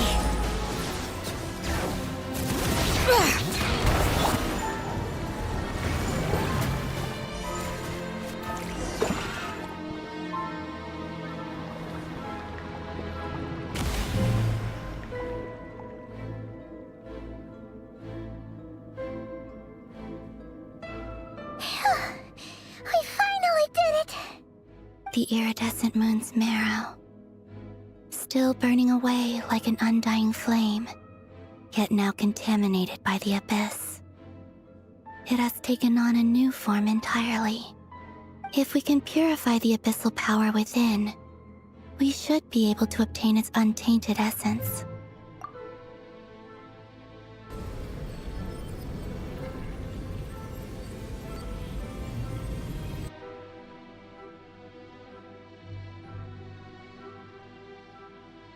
It's so cold.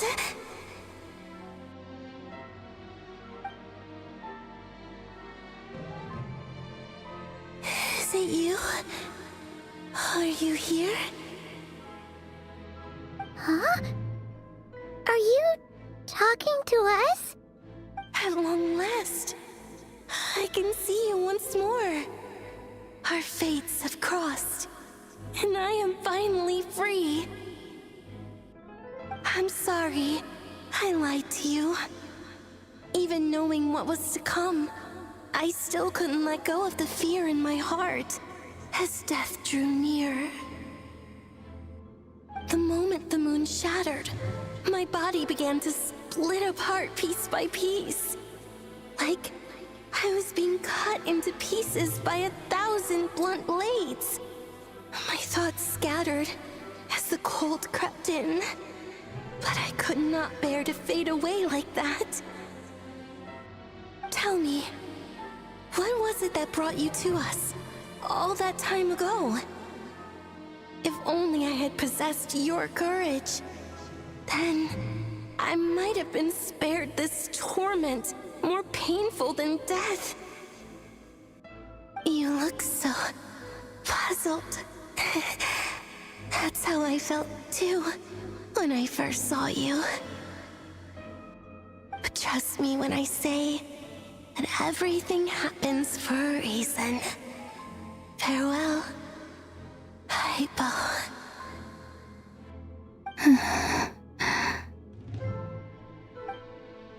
What was that all about? Was that the goddess of the iridescent moon? Oh, it sounded like she was speaking to a long-lost friend. But none of us have ever met her before, right? Perhaps. She took me for the goddess of the frost moon she once knew. For a fading soul like hers, our auras must be too similar to tell apart. But anyway, we've got the iridescent moon's marrow now. That should help you regain your strength, right?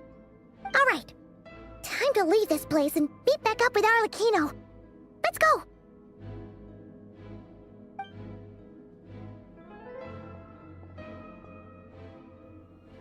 That's odd. This place looks different than when we came in. Waning moon, oh lifeless damsel. Oh.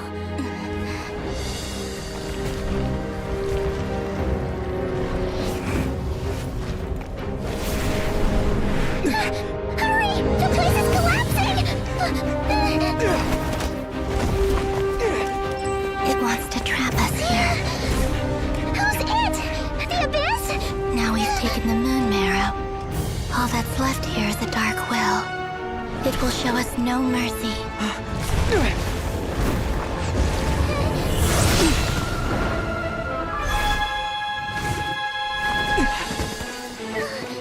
Give it back!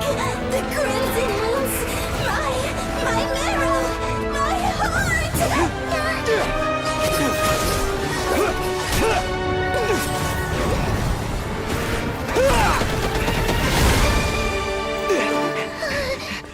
Finally! Huh? Oh no! The exit's blocked! They're back! Now what do we do? This is where you fall. Witness my rise. What are you waiting for?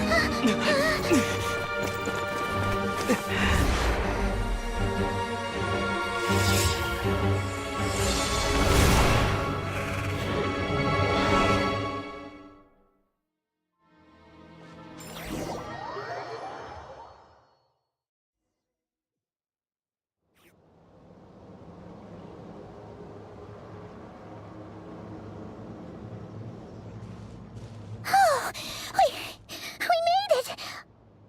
Was that you, Arlecchino? Did you save us? Wait, your hands! They're... Oh, this? Don't worry. It's a small price to pay. The Abyss wanted to trap you inside, and I defied its will by bringing you out. No wonder it's a little angry. No. I have paid the price, albeit a small one, and it cannot be undone. My hands have already fused with the Abyss. Purification would simply destroy whatever's left of them. But surely...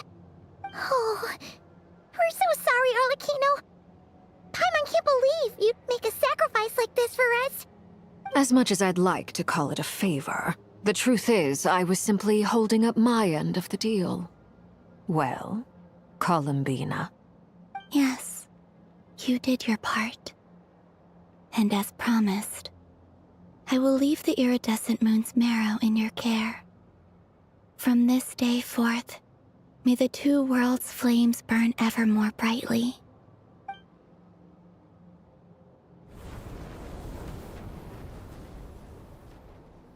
I'll take that as a blessing. Now, Columbina, give me your hand. Accept this moonlight I offer in return.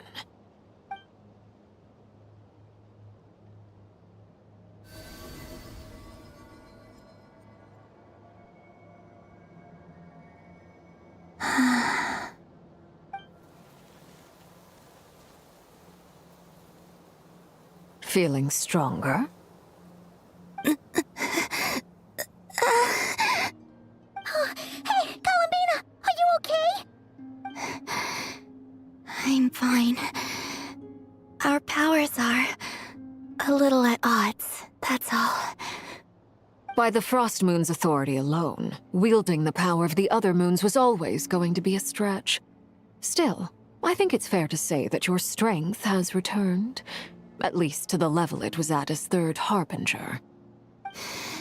It's still not enough. There's no way I can hope to challenge Rayrier like this. Just one more ray of moonlight, if you would. It's okay. I can take it.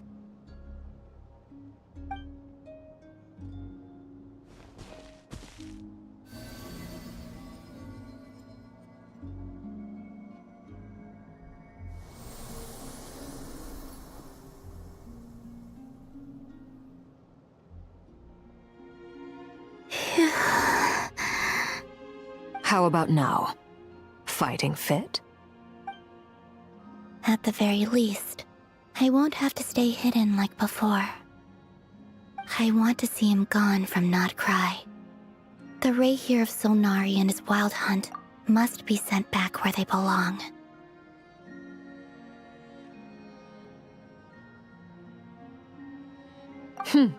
Well, it's good to have something to aim for.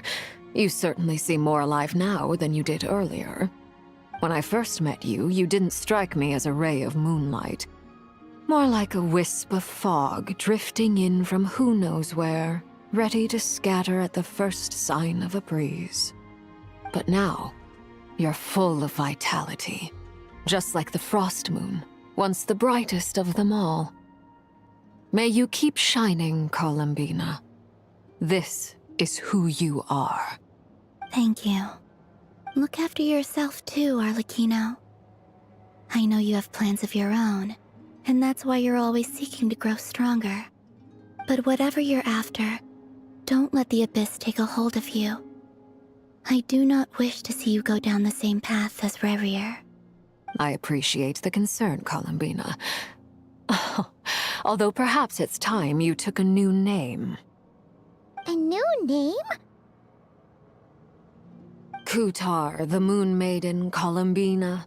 They're nothing more than code names. They describe who she is and the roles she's played, but they're not her real name.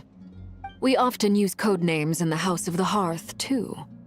But it's knowing your real name that keeps you grounded. Up till now, you've been living a wandering life, so you've probably never really cared. All I'll say is this. Once you've defeated Rayrier, give it some thought. All right, that's it from me. I'll get you back safely first, then go meet up with Sandrone. You're the best! I appreciate the gesture. It speaks to your good character. Anyway, let's get going. There are more urgent things to do right now than trade compliments.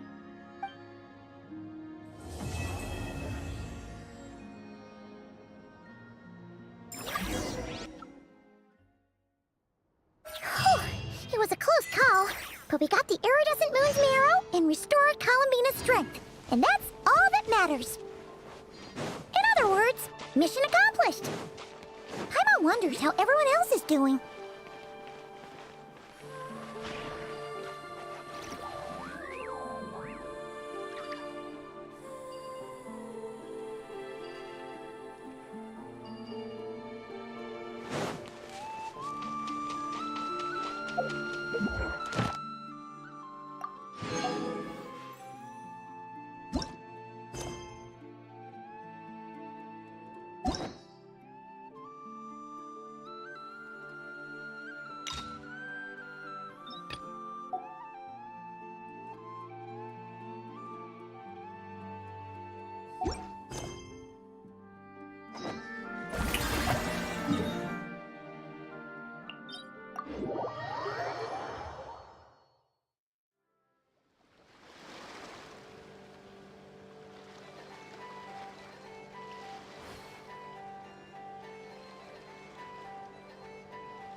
Do you think the others are making good progress? Hope it's all going smoothly. Oh, hey look! They made it back as well!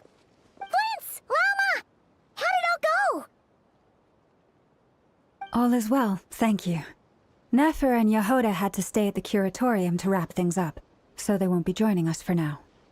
I ran into Miss Nefa and Miss Aino on the way back. Their work is still in progress, so I suspect they won't be back for a while either. You seem rather cheerful today, Mr. Flintz. I certainly am. I achieved what I set out to do and came away with more than I bargained for. Fighting alone can get quite tedious, but I had the good fortune to run into a pair of brave young warriors. We meet again. How have you been? Albedo! What are you doing here? That would be a natural assumption to make. It's also the correct one. These two courageously lent me a hand while I was fighting the Wild Hunt. When they told me they were Servarka's colleagues, it all made sense. And given how people of outstanding talent tend to cross paths, it's no wonder you're already acquainted. So? Who's your travel buddy, Albedo? Why don't you come and introduce yourself?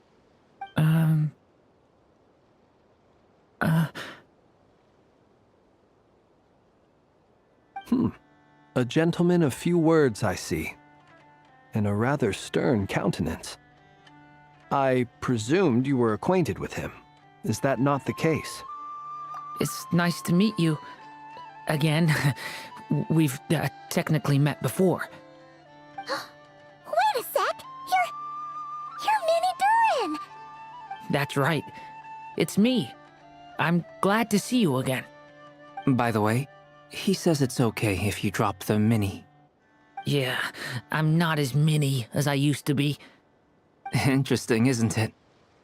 The first step towards blending into human society appears to be reflecting on whether one's name really reflects who they are.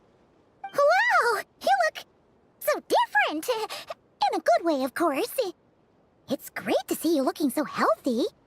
Thank you, Paimon. And although you're as mini as ever, I understand that diminutives don't always convey endearment. I'll be sure to simply call you Paimon, as a sign of my great respect for you. Wow! You're such a smooth talker now. Paimon could get used to this. From now on, you may refer to her as your esteemed guide, Paimon.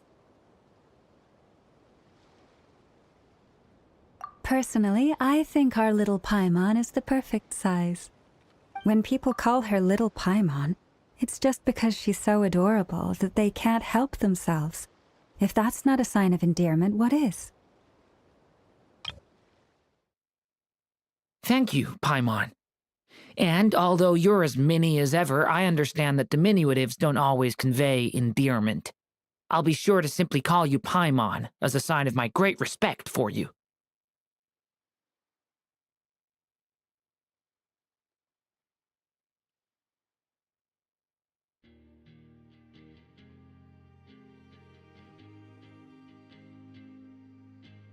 Wow! You're such a smooth talker now. Paimon could get used to this. From now on, you may refer to her as your esteemed guide, Paimon. Personally, I think our little Paimon is the perfect size.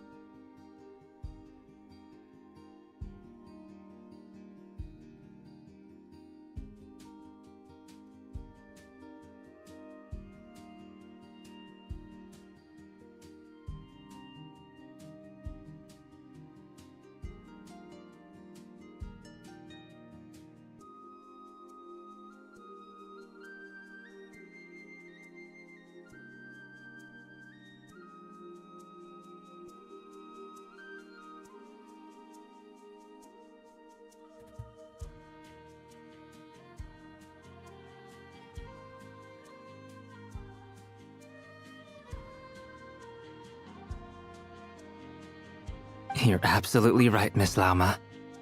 My brother still has a long road ahead of him when it comes to understanding human relationships. Anyway, speaking of long journeys, didn't Columbina, leave with you? How come she isn't back yet?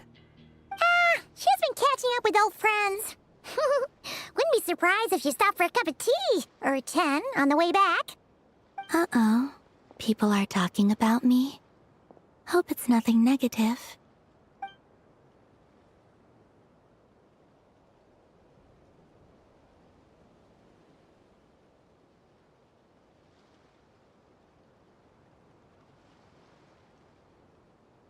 Judging from your expressions, I'm guessing it all went well? It's getting crowded here. I'll go grab some chairs. No need. This is a job for an alchemist. I'll whip some up momentarily. Thank you for your hospitality, ladies and gentlemen, but I was merely escorting my friends back. I'll be meeting Zendrone shortly, as we still have some things to discuss. It's been a pleasure, everyone. But this is where I'll say goodbye. We really appreciate your help. Oh, come on. Spare the formalities. I'm just glad I could help out some true friends. I understand. Well, bye for now, Harlequino.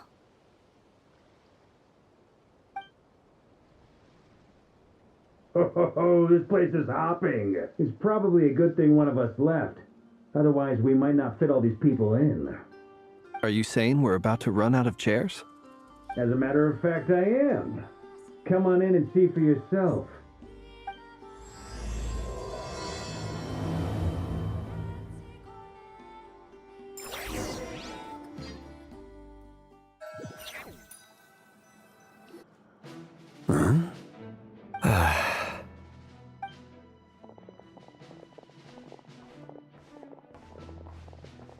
I overheard your little chit-chat outside, by the way. With Miss Columbina's colleague gone, we should be back to the original crew plus the other colleagues I brought in. Though, it looks like we have another new face. Someone else managed to rope in a colleague too? Frankly, you and Paimon are the only people I know here. This here is Deansliff, colleague of Tibet's greatest guide, Paimon, and greatest adventurer, the Traveler. Well, not exactly colleagues, more sort of friends. When someone else jumps in to do the announcing, you know you're speaking to someone important. Let's hear what he has to say. Note to self. Once Paimon knows your name, the rest of the world will soon follow. When he comes looking for us, it's usually something important. Paimon's guessing you've heard about the Wild Hunt, then. From the looks of it, you're about to hold a meeting. If I were to say that the Wild Hunt is our mutual enemy, would that earn me a seat at the table? As the saying goes, the enemy of my enemy is my friend. Mr. Dainsliff, there's a seat with your name on it.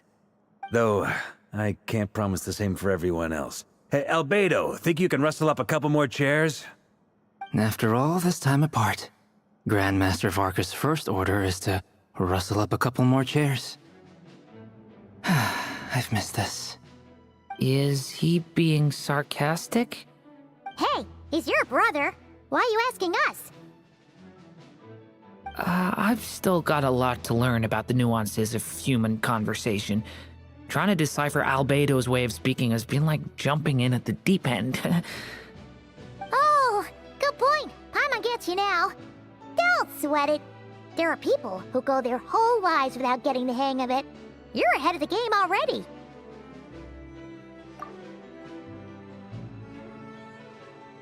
I wonder what's taking Nefer so long. Perhaps you should go and check in with her. If anyone can hurry her along, it's you. I just got back from the curatorium. Besides, aren't you curious to see what's taking her so long? Miss Nefer doesn't strike me as the type to share secrets. And since gathering intel is her specialty, I'm guessing she'd prefer to keep her methods confidential. Under such circumstances, Would it not be tactless for me to impose? Oh, but it's fine for me to impose. What can I say? You have an unrivaled ability to garner people's affection, Miss Moonchanter. Besides, you have far more in common with her than I do. All right then.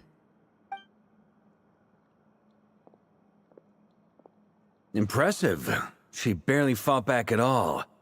I admire your powers of persuasion, my friend. As I'm sure Miss Lauma will realize soon enough, the trick in life is to always pitch in with other people's responsibilities so that you can be selective with your own. Another trick is to simply hide in the background. Spoken like a true sage. Anyway, looks like we've got some time to kill before the meeting. Let's take a little breather, folks. And feel free to chat amongst yourselves. We'll get down to business once the other two arrive.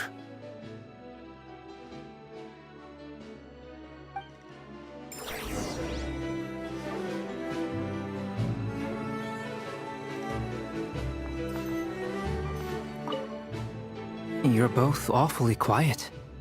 Why don't I start us off with an icebreaker? Much obliged. Have either of you ever had your portrait painted? If not, I'd be glad to help. That sounds like a lovely idea. You know how to paint, then? I dabble occasionally. He's an excellent painter. Tables, chairs, people, dragons, you name it. He'll paint it for you. I'm flattered. If I ever get the chance, I'd like to give it a try myself. I'll bear that in mind. Anyway, how about you, Durin? What sort of portrait would you prefer? Oh, I'd be fine with anything. Whatever style feels best to you. Very well.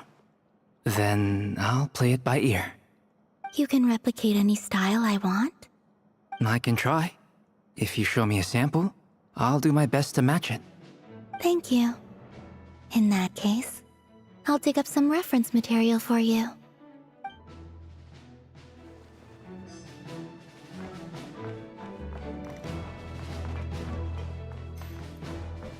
Is there something you'd like to say to me? Yeah!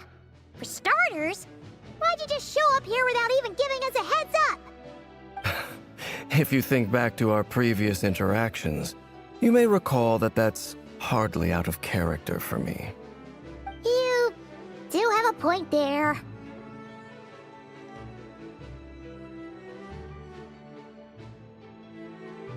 Oh yeah! You'll need to find somewhere to stay the night too, right? Want to tag along with us? You never know. We might get a group discount. Sure, let's do that. Great! Paimon will handle it. And in return, we can get Dainsleif to be our very own personal bodyguard. If that's what you had in mind, you should have said so sooner. I'd be happy to help. Oh, okay then. Paimon was only kidding, but good to know. Anyway, since we're all here together, we might as well watch each other's backs. That's just what friends do, right? Indeed. Thank you.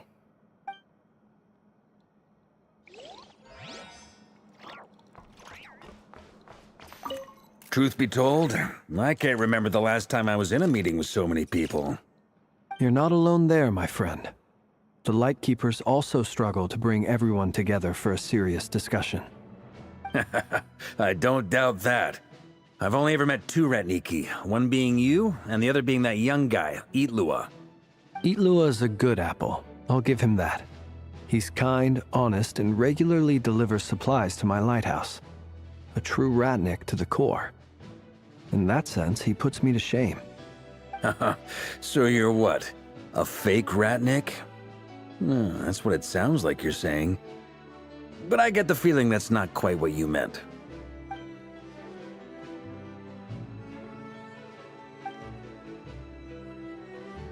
Come on, why the awkward silence? Sorry. I'm not even gonna bother trying to hide it. You've known all along, haven't you, my friend?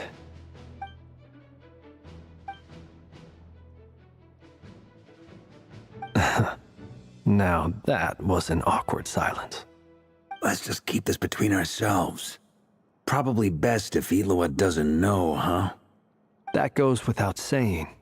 Gotta be careful what you share with youngsters, after all. Anyone else in the know? Let me guess.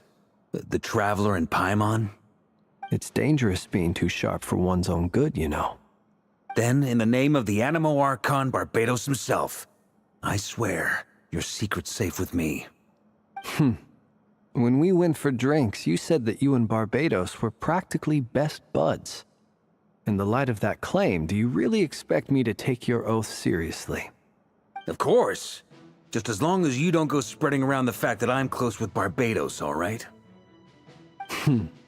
Fair enough, then. Nothing like a bit of mutual leverage to seal the bonds of friendship.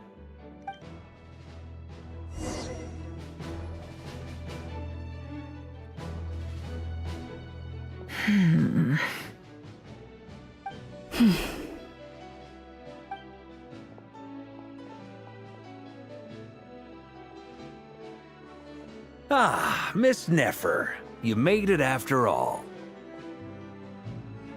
But what about Yehoda? I'm here to give you an update on how things are going on our end. Once this is over, I'll be heading straight back to continue my work. I left Yehoda back at the Curatorium to watch over things while I'm gone. Huh. So much for just this once.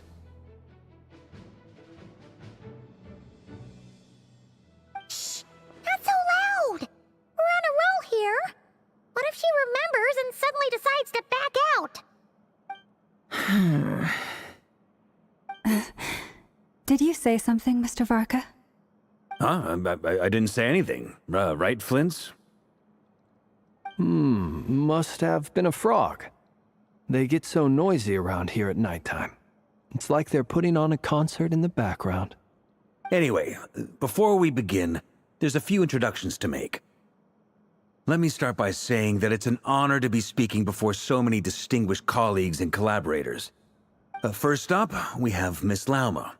As Moon Chanter, she's the leader of the Frost Moon Scions, a local religious community in Nodcry. Then there's Miss Nefer, boss of the Curatorium of Secrets, an intel gatherer extraordinaire. Nefer is leading the investigation into Rerer's background, assisted by Yehoda and Lauma. From the little I've heard, they're making some great progress.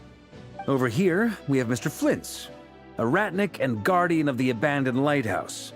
In our last operation, he courageously distracted the Wild Hunt to buy time for the rest of us. For those of you who've never met, this is Mr. Albedo, a renowned alchemist and captain of the Knights of Favonius investigation team. By his side is a new face for us all, myself included, Mr. Durin, who's come to lend his aid. Next up, we have the Moon Maiden and former Fatui Harbinger, Miss Columbina. Then we have the Traveler, who's earned more titles than I could possibly hope to list out, so I'll spare you the rundown. And Paimon, the ultimate travel companion and quite possibly the best guide in all of Tevat. Wow! That's a lot of people! Great turnout!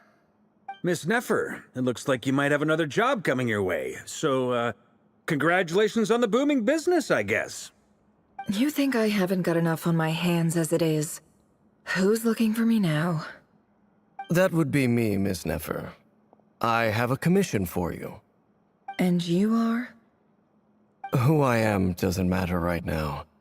What does matter is that I'd like you to gather more intelligence about the Recher of Solnari. Well, it's not as if we never take on anonymous commissions.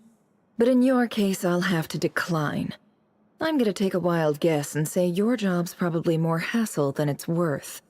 Something about you seems like bad news. It's my eyes, isn't it? Conrian, I assume. And what's with the mask? Are you trying to hide your identity? In any case, the fact that you're even still alive raises an awful lot of questions for me. My name is Dainsleif. And yes, I am from Conria. As I'm sure you're aware, the Recher of Solnari's real name is Rerir. He was once an acquaintance of mine. Really? Then you must have been quite an influential figure yourself. You flatter me, but none of that matters anymore. My point was simply to clarify why I have asked Miss Nefer to investigate Rerir's background. So you're both from Conria, and it sounds like you used to be friends? What am I missing here? Surely you already know how he became one of the Five Sinners. I'll tell you everything I know. The history of Conria, the names and identities of the Five Sinners. I remember it all like it was yesterday. I have never spoken openly of this before, but the truth was exactly as people say. The Five Sinners were each driven by their own desires, and it was by playing upon these that the Abyss tempted them to their fall, tearing Conria apart in the process. The visionary, Vedifenir, who wished to foretell the future. The wise, Haroptatir, who sought limitless knowledge. Gold, Rheindotter, who desired to create life. The foul, Surtologi, who pursued supreme strength. And last, but not least, Raker of Solnari, Rerir, Ravager of the Moon. Of the five, Rerir is the only one who remains a mystery to me. He never harbored grand ambitions, so what changed in the space of a single night? How did he come to fall like the others? In other words, you're saying that his change came as a shock to you, and you have no idea what actually happened? That's right. You mentioned how the Abyss tempted them, which led to their fall. But what did that look like in practice? And what other context can you give me about the events of that time? The more detail you can give me, the better. Strangely, now that it comes to it, I hardly know where to begin. The fateful night took place during the era of the Eclipse Dynasty. One day, my elder brother, the visionary, Vedifenir, was summoned to the palace by the Vinster King, only for the king to gouge out his eyes and cast him into the dungeons. When I came to hear of this, my fury knew no bounds. I gathered together every ally I thought I had, and together, we set a night to storm the palace and free Ved. The fateful night took place during the era of the Eclipse Dynasty. One day, my elder brother, the visionary, Vedifenir, was summoned to the palace by the Vinster King, only for the king to gouge out his eyes and cast him into the dungeons.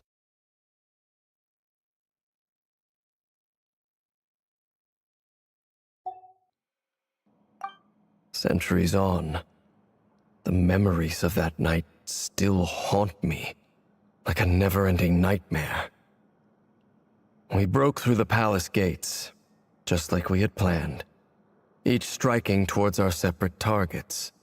But then, I was betrayed. Even Vedifenir, the very... Centuries on, the memories of that night still haunt me like a never-ending nightmare. We broke through the palace gates, just like we had planned, each striking towards our separate targets. But then, I was betrayed. Even Vedifenir, the very person I had come to rescue, abandoned me and partook of the Abyss's power. So, it's personal after all. Then tell me, Mr. Dainsleif, what price are you willing to pay? You, of all people, must know that nothing comes for free. I cannot say what price would be worthy of such a commission. But know this. Rerir was not always a madman. Believe it or not, there was a time when he was just an ordinary man, working for the Conrian Intelligence Service. Uncovering the truth of Rerir's past is the only way to unravel this mystery.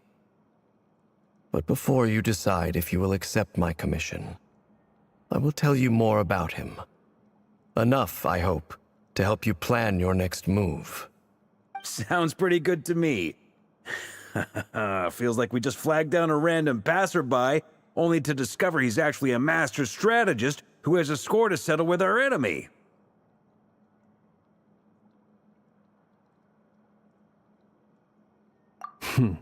Can I borrow your halo? It could be useful in the lighthouse. Hey, enough with the wisecracks! Besides, isn't that lamp of yours bright enough already? Relax. It was meant to be a compliment. If that was a little over the top for your liking, I'll make sure to tone it down next time. I'll give your proposal some serious thought, Mr. Dainsleif. Let's speak in private once the meeting is over. Before that, there's a few things I'd like to share.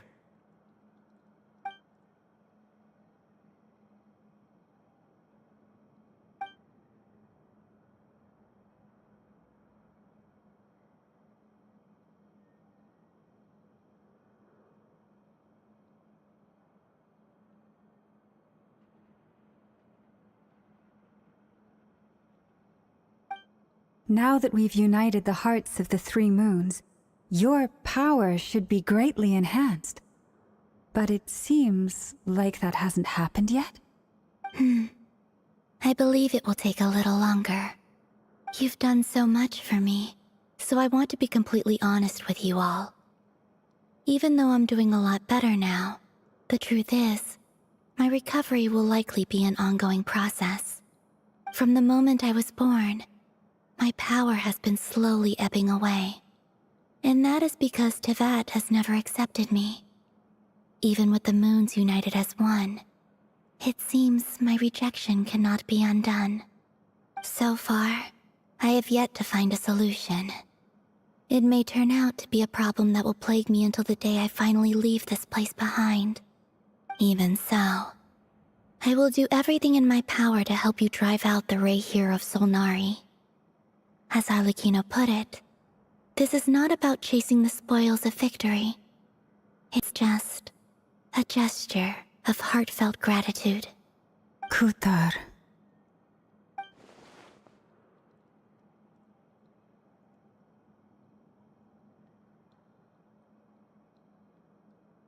Defeating the Ray here of Solnari will be no easy task. While my strength slowly recovers, we'll also need to gather more intel. Naturally. We should take all the help we can get if we hope to defeat him. We've considered several viable plans now, but our choice hinges on the answers to a few key questions. Is it even possible to kill Rerir? What experiences shaped the person or monster he became? And what's he really after? Given Albedo's expertise in alchemy, I think we should leave him to try and answer the first of these questions. Understood. As for the other two, I'm afraid we'll have to count on you again, Miss Nefer. Believe me when I say it's not my wish to burden you. But right now, relying on your skills is our only option. So you're placing all your hopes on me, huh? We can't thank you enough for agreeing to help us. Honestly, I can hardly believe how lucky we are. You sure have a talent for changing your tune, Miss Moonchanter. Timid like Yehoda one moment, then flinches insincere flattery the next. Ladies, please. I must object to your portrayal of me. That's all. Feel free to keep bickering. Just pretend I'm not here. I almost don't want to leave this room. I'm curious to see how this plays out. I have faith in you, Miss Nefer. Something tells me you'll stand by us until the very end. Oh? And what makes you so sure of that? What if I suddenly decide that my compensation is insufficient? This isn't about the money. I can sense that you've got a deep-seated distaste for Rerir. And knowing you, that alone is motive enough. Look at them getting along so well. Like two peas in a pod. And I'm the one they accuse of insincere flattery. There is no justice. Miss Lauma, you have to understand something. Unlike you, I don't actually enjoy having everyone's hopes on my shoulders. Is that right? Well, maybe the fact that I'm willing to put my hopes in other people says more about me than you. But the fact is, I also trust you. And that's because I know that you're someone we can count on. Anyway, we've got our plan, so let's get moving. Mr. Dainsleif, let's talk. And Traveler, once we're finished, if you've nothing else planned, I'd like you to come with me. This whole experience is teaching me a lot. For instance, I now know that when other issues come up in the future, I'll have far more luck getting Lauma to convince Miss Nefer than trying to do it myself. Hate to say it, friend, but that's one of the funniest things I've heard in a while. Why? You think I've got it wrong? Quite the opposite. But what makes it so hilarious is how long it's taken you to realize.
Thank you for waiting.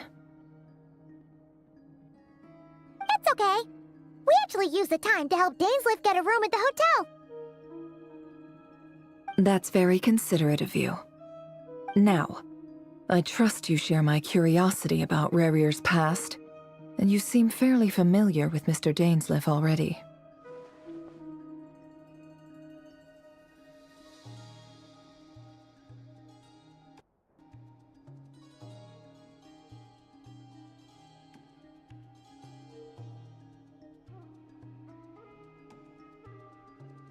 We spoke at some length after the meeting.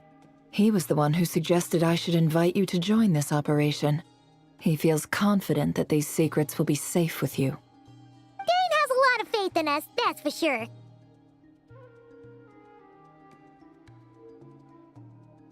Likewise. I appreciate that you got right on board without interrogating me about why I invited you. It shows that you trust me to explain everything in due course. That's because we know what you're capable of. We appreciate you too, Nefer. You might have been forced to help in the beginning, but this time, it was your choice. That's one way to put it. Another is this, that once a decision's been made, it's set in stone. After that, my only goal is to see it through. Alright, so here's how it is. I'm going to access Rarier's thoughts again using my confidential method. Now, I'm sure you've seen things like this before on your travels, so you're surely well aware of how dangerous it can be. The reason I've gathered you all here is to ensure my safety during the proceedings. I plan for us to enter the fragment of his consciousness together, and once inside, I will focus on searching for information. Think of this as a diving expedition into someone's brain. If I'm the diver, you are my safety equipment, tasked with keeping me alive while I'm under the surface. Once the ceremony begins, we will all be spying on privileged information. But in the interests of safety, you must remain absolutely silent at all times. We will discuss our observations after the ceremony has concluded. Lastly, any individuals of a weaker constitution are advised not to partake in the ceremony. In any case, Paimon has her own job to do, which requires staying in the room but not joining the ceremony.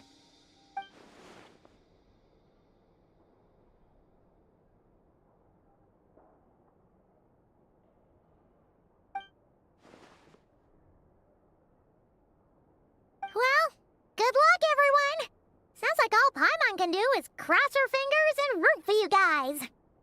There's a little more to it than that. I was being serious when I said you have a job to do. While the rest of us are inside Rarir's mind, it's imperative that we have a team member on the outside. In the event that something goes wrong, you will be our first responder. I don't anticipate any issues, but the extra level of safety will be greatly appreciated. I second that. This is a dangerous operation here, and you're our whole rescue team. That's pretty much the most important job in the crew. So, Paimon's like the lifeguard? Yeah, that makes sense. All right, got it. Good. Please, take a seat. We'll get started momentarily.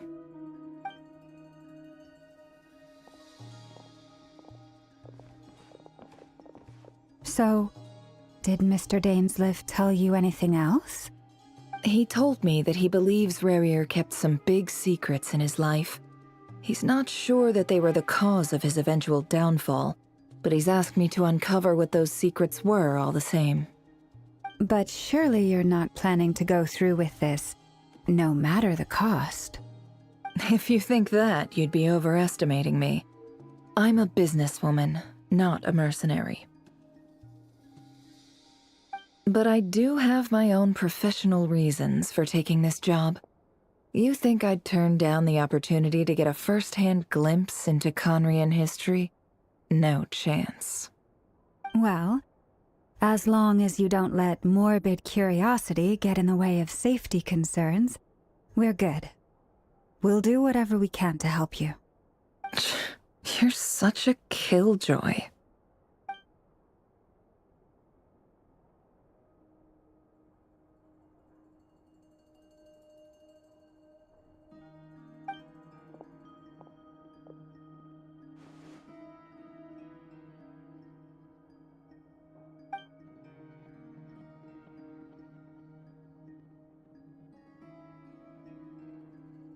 All right, I'm good to go.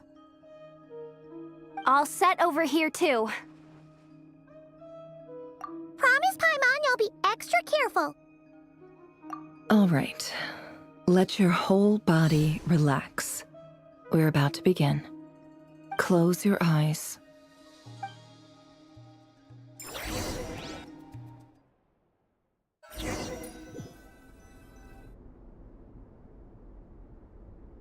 Phew. Could this be his office? Pretty standard setup. Bookshelves, paperwork, files. According to Dainsleif, Rarir used to be an intelligence operative. Chances are there's plenty of top-secret intel stashed away in this room. Is this where you keep your secrets, Rarir? Can't say I'm not looking forward to this.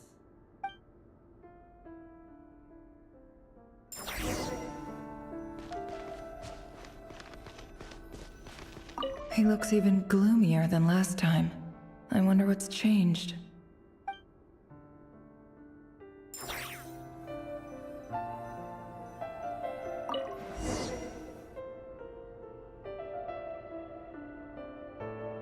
Today's files are in.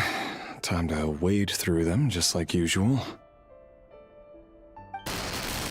Male, 51. Occupation, cook. Confirmed Crimson Moon descendant. Has maintained frequent contact with other descendants over the past year. Poses a threat to the dynasty. Neutralized.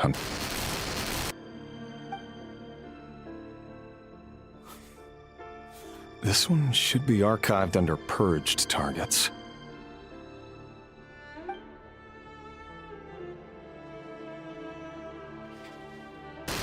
Female, 23. Occupation, office clerk.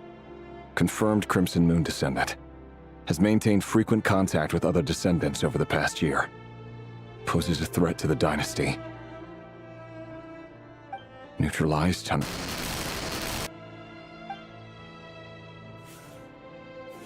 Another one for purged targets. Sounds like she was that other man's daughter. Never mind. What's it got to do with me?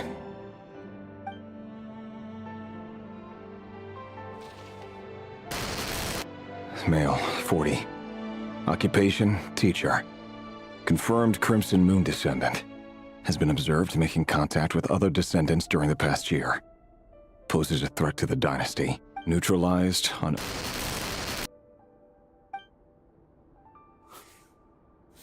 Just another nobody for the archive. Come to think of it, I remember surveilling this man. A case like his never would have been considered a priority in the past. Huh. He barely even interacted with other Crimson Moon descendants.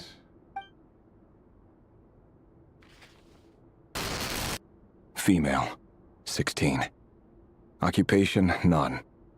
Orphan and confirmed Crimson Moon descendant. Has been observed making contact with other descendants during the past year. Poses a threat to the dynasty. Neutralized on... Filed. I have no recollection of this girl. None whatsoever. She doesn't seem to be anyone important, but then again, how many of them really are?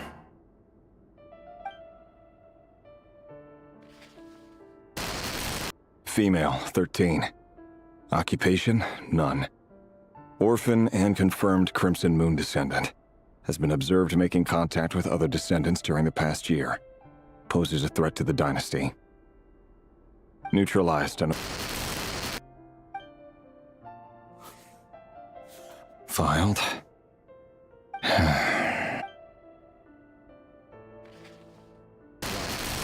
Male, 11. Occupation, none. Orphan and confirmed Crimson Moon descendant. Has not been observed making any contact with other descendants during the past year. Poses a threat to the dynasty. Neutralized on...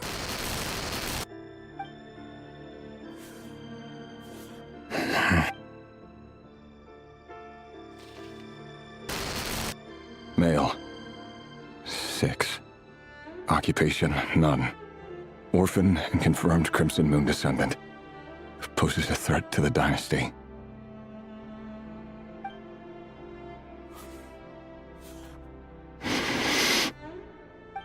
It's funny, isn't it? Your job is becoming both harder and easier at the same time, depending on how you look at it. Sooner or later, the Crimson Moon descendants will be completely wiped out. But as their numbers dwindle, they become harder and harder to track down. That's not how it is.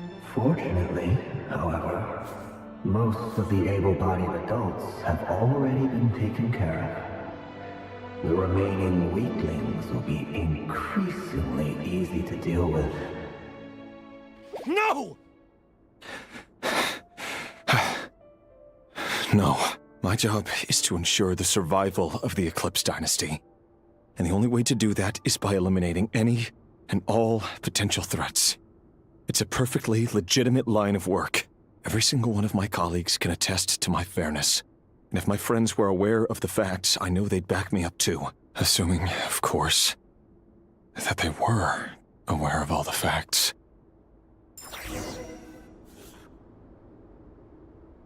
He looks even gloomier than...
Emotions are like a raging torrent that surges through the mind.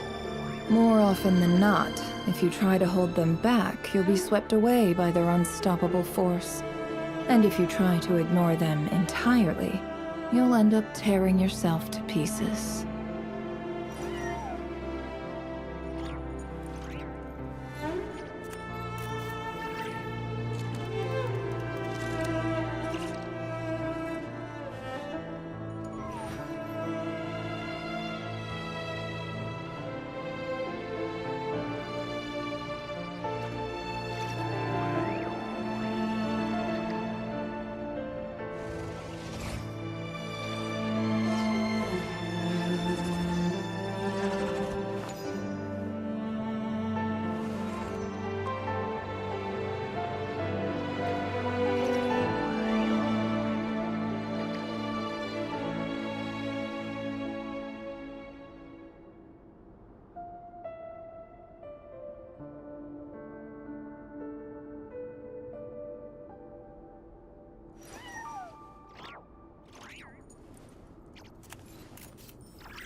Why does Ashru sit up on the counter?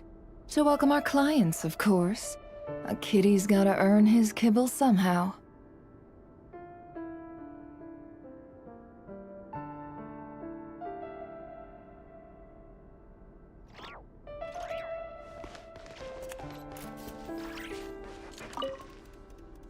A file tucked inside a folder. The title reads, Dear Breakfast Shop Owner. It's a list of names.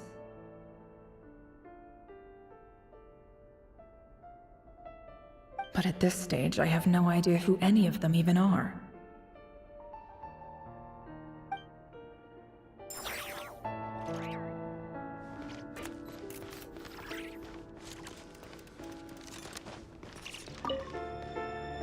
Bookshelves full of documents. Looks like these are all files, packed with the personal details of individual Conrians.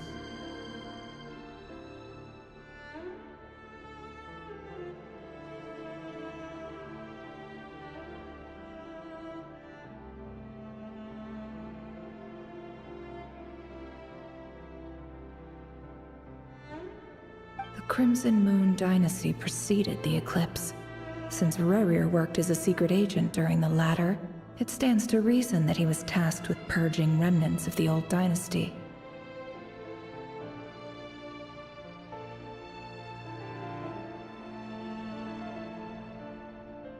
Yep, lines up exactly with what Dainsleif told me. Bookshelves full of documents. Looks like these are all files, packed with the personal details of individual Conrians. The Crimson Moon dynasty preceded the eclipse. Since Rerir worked as a secret agent during the latter, it stands to reason that he was tasked with purging remnants of the old dynasty.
wonder what kind of encryption technique this is.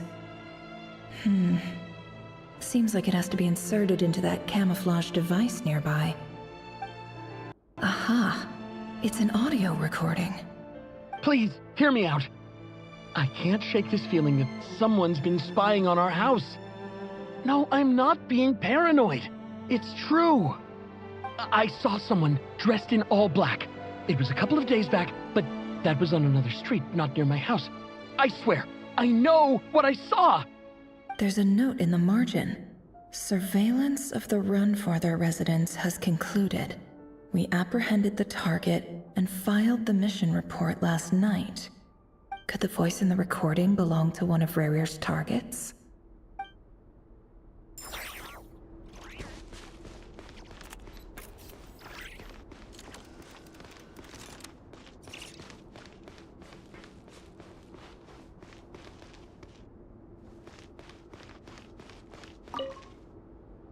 A box containing a ring inlaid with a precious gem.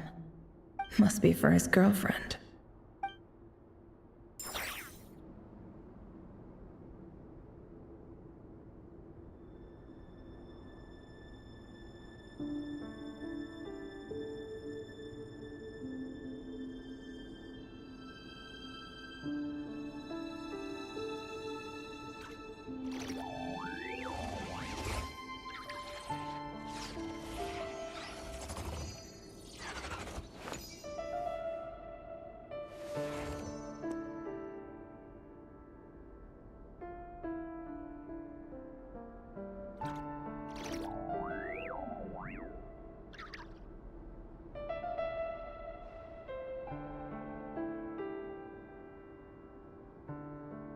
Emotions are like a raging torrent that surges through the mind.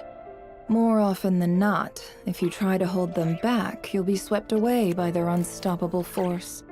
And if you try to ignore them entirely, you'll end up tearing yourself to pieces.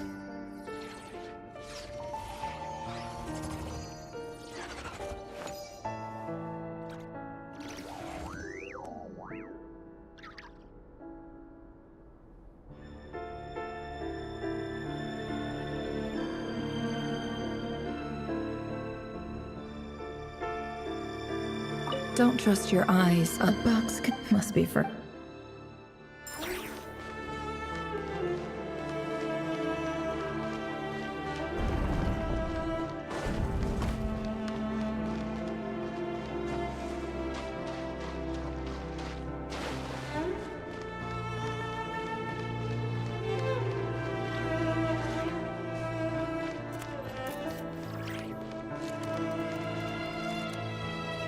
Mr. Vedifalnir, it's been quite some time since we last met.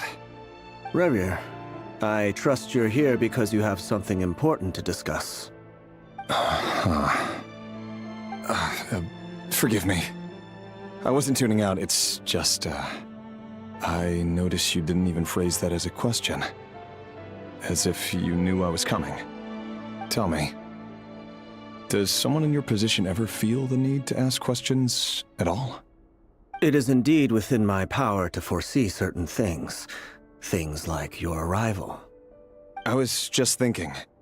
It won't be long before I'll be inviting both you and Dane to my wedding. That isn't a lie, but nor is it a fact as such. It's a wish, isn't it? No fooling a prophet, is there? Ever since that day we met for drinks, I knew it was only a matter of time before you came looking for me. Does it feel good? Knowing how the future will unfold. I'm afraid the notions of good and bad fail to capture the complexity of what such a power entails. Once you've seen what will come to pass, it can be all too easy to succumb to fear and melancholy. Unless, of course, you learn to abandon these feelings.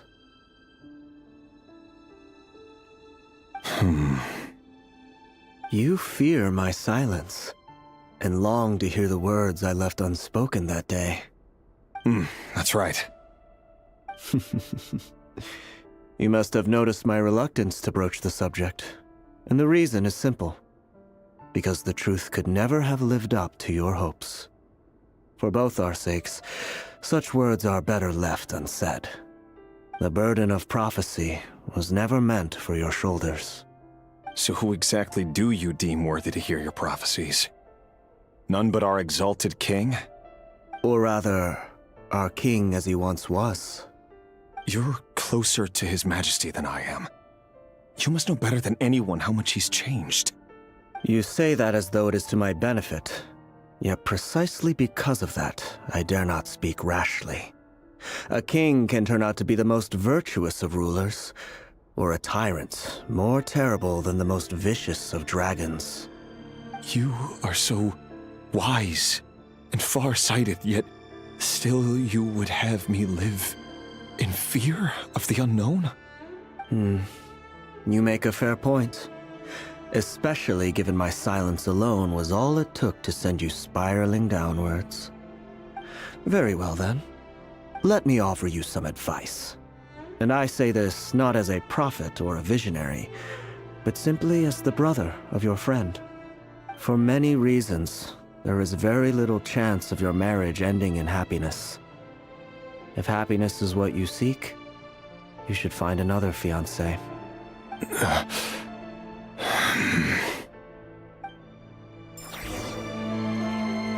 Hold on. There's that same black fog again. Could this memory belong to Thelindis? Guess I better tread carefully.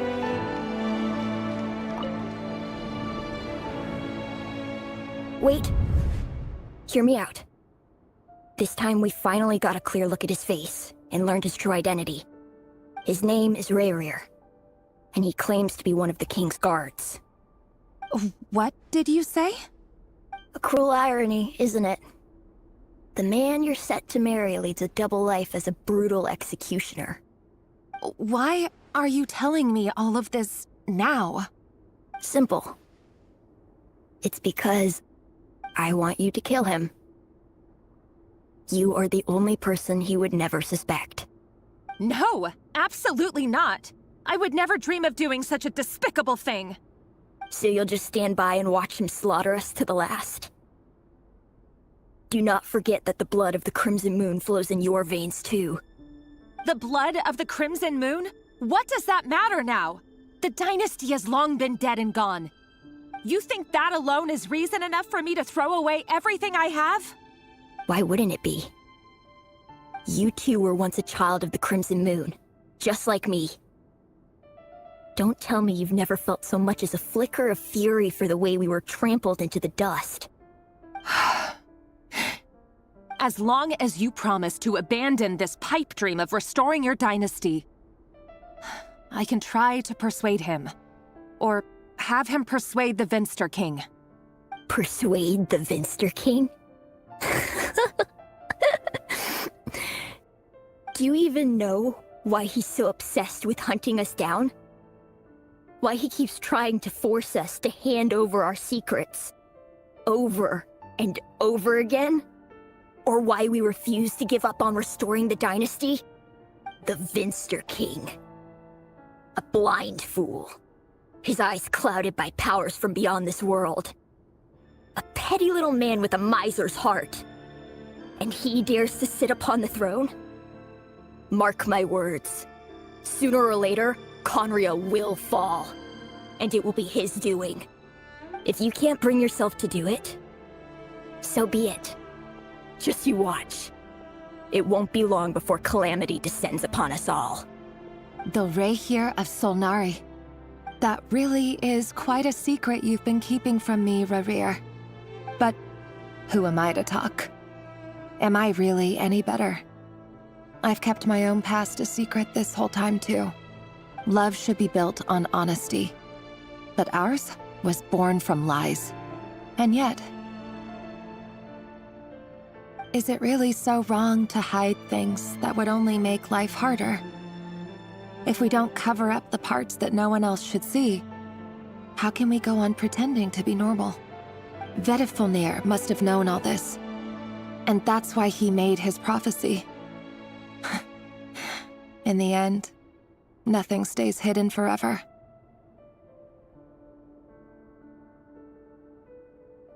But I won't just sit by and watch this disaster unfold. I'll do everything in my power to protect what I cannot afford to lose, no matter who I have to face.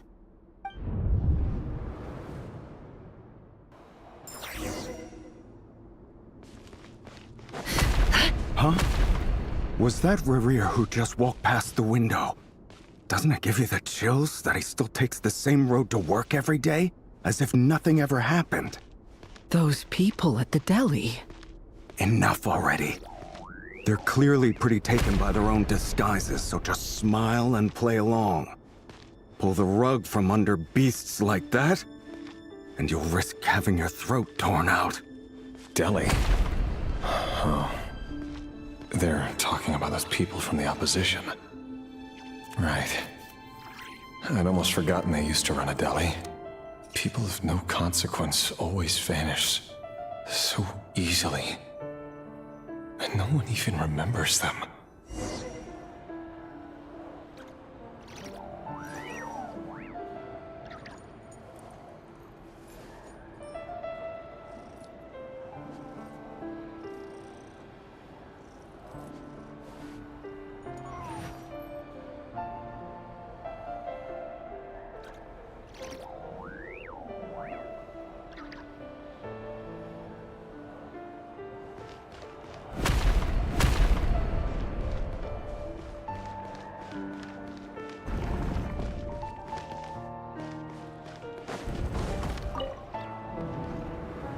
But surely you can see he's not the man he pretends to be! So many have died already, and they say that the king's madness grows with each passing day. We're not going to survive this, are we? But why does it have to be this way? Do we really deserve to die just because of the blood that runs through our veins? Felindis, are you even listening? Sorry, Freether. My mind was off wandering. I heard you, though. You're talking about what Rerir said. He's just following the king's orders. He's a secret agent, and it's his job to hunt down rebels and dissidents. By the time you first met him, he'd already taken lives. Maybe he was using you from the very beginning. No. Rerir has no idea I have anything to do with the Crimson Moon. My family are only distant relatives of the main lineage, and besides, my eyes are perfectly ordinary. Truth be told, apart from my teacher, pretty much no one knows I have any connection to any of it. It's been a long time since my family severed ties. But as Orlog said, who could possibly talk sense into that raving lunatic of a king? No one. I'll work something out. Trust me, I'm with you all. But for now, you need to keep yourselves hidden. Don't let anyone find you, anyone at all. Don't forget that Rerir is an Eclipse operative. You need to be extra careful when he's around. And when I am too. For now, don't come looking for me. And if anything happens to me, just act like we've never met. If even you can't escape this, what hope do the rest of us have? But after all this time together, surely he wouldn't lay a hand on you. I won't speak in his defense, nor can I give you a clear answer to that question. But I'll do everything I can to put an end to this. Here, hold on to this. If an opportunity to escape presents itself, take it. You'll be glad you took some spare change. You call that change? But what about you? I've got a job, and there's still money coming in. But you can't go anywhere right now. Please think about yourself for once.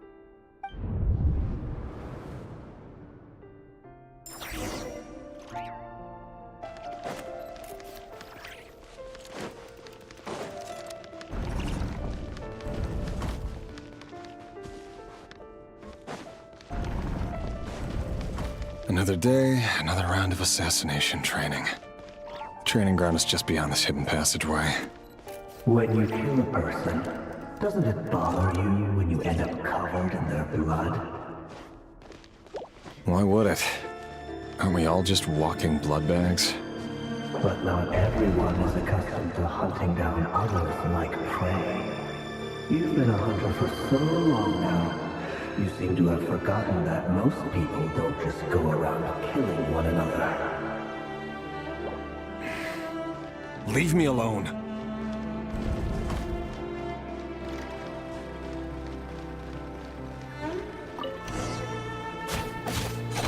Make sure you have a firm grip on the handle.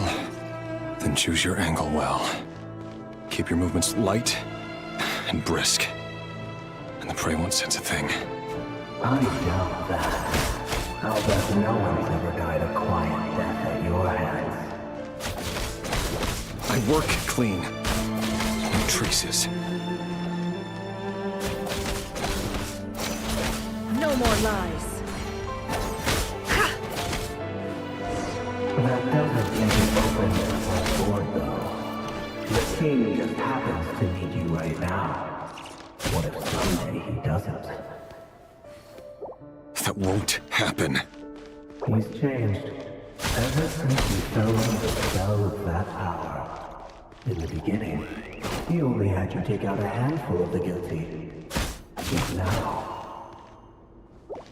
The ones I've dealt with have always been guilty. And I've carried out my work flawlessly.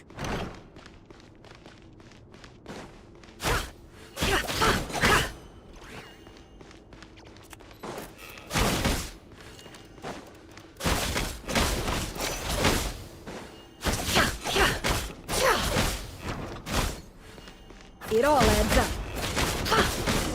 You know why Olympus is such a proposal, don't you? Was it because he didn't trust you?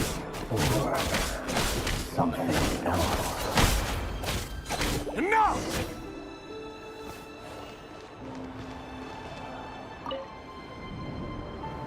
Delindis, do you still remember Orlog? Orlog. The boy who was pretending to sell flowers. You spoke for quite a while, didn't you? Yes, we did. What about him? He was arrested 2 days ago. Chances are he's already dead. He... I just don't get it! After everything he's done, why do you still stand by him? Or does it mean nothing to you that people keep dying? No, that's not... Just hear me out. I need to go now, Thelindis. They're looking for us. You take care too. If you ever need a place to hide, come find us.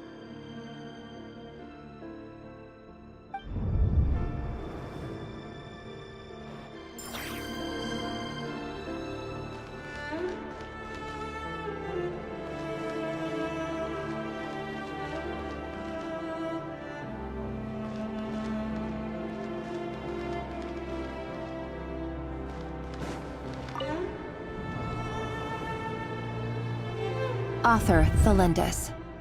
Over the course of this week, the research object was subjected to interference for a total of 47 hours for experimental purposes. The results are as follows. All subjects of observation that were sent inside have now... The situation within is proving more problematic than Author Thelindis. Over the course of this week, the research object was subjected to interference for a total of 47 hours for experimental purposes. The results are as follows. All subjects of observation that were sent inside have now... The situation within is proving more problematic than anticipated. No progress whatsoever. What now? Won't you give me even a glimmer of hope? Things are getting worse by the day. I have to find a way or we'll all be in danger. But I... If all this research comes to nothing, what then? Sooner or later, it'll be my neck on the line. But could he really bring himself to kill me? No. Surely he wouldn't have the heart.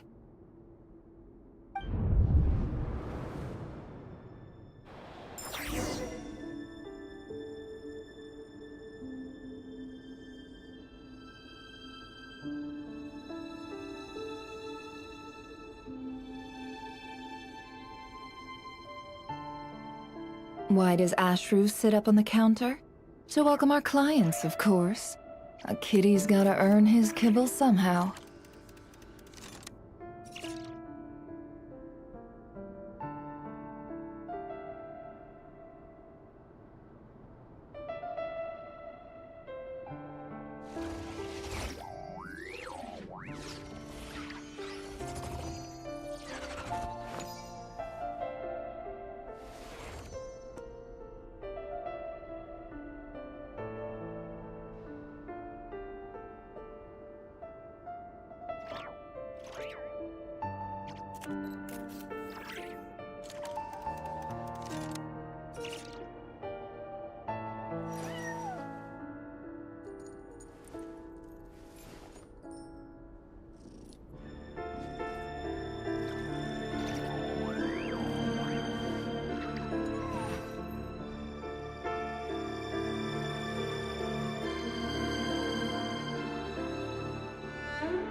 I've spent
People only see what they want to, so don't be your own fool.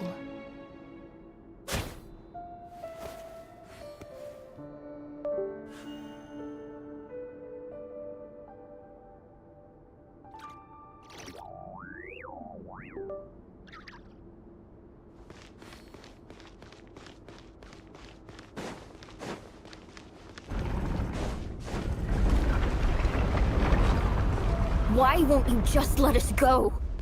We don't even know each other. All we want is to live ordinary, peaceful lives. You want to live?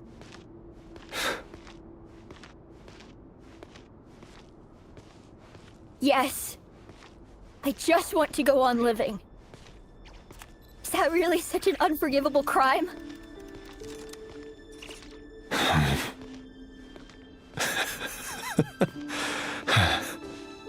You want to go on living. I want to keep living too. To keep living forever. That's why I have no choice but to continue on the path I'm on. If only some savior would suddenly swoop down and change the way the world is. Too bad that's not going to happen.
Imagine that.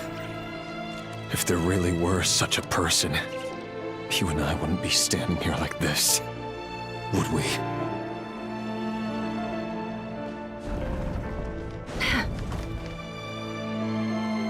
Today's files are in.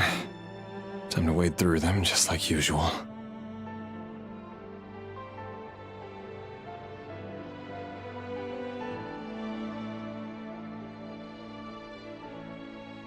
No, I don't get tired of it. It's my job. And not only am I lucky to have it, I'm good at it too.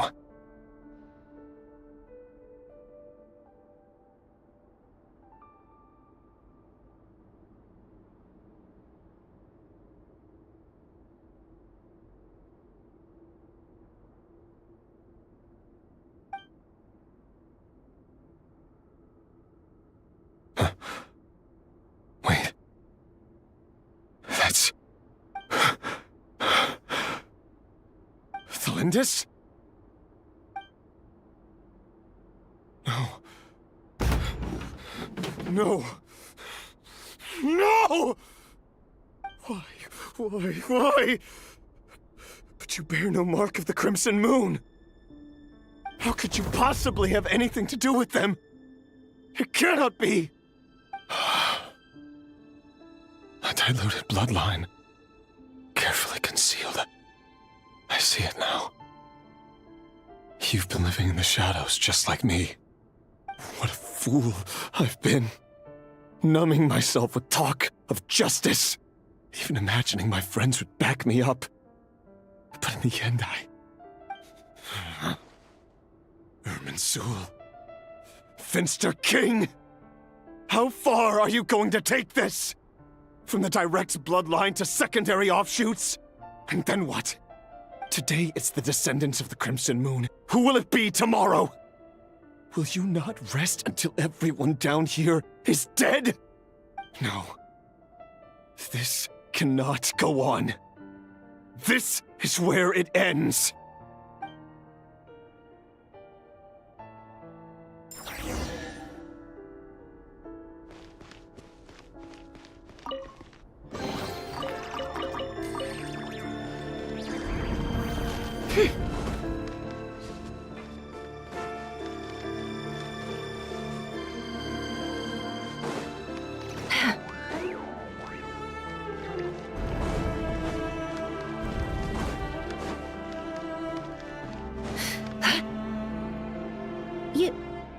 You're really letting me go? I am. As long as you can guarantee that no one will find you. Don't worry, I'll be extra careful. No one will know I was here. But what about you? Me? If you let me go, you won't be able to complete your mission, will you? Good point. In that case, maybe you should stay. No, please! I just want to see the outside world again. To... Go on living? Yes! I know you're a man of your word. So please, just let me go. If I let you leave, what will become of me? Just kidding. Go, now. But remember, don't let anyone know you were caught. We'll be seeing each other again very soon if you do.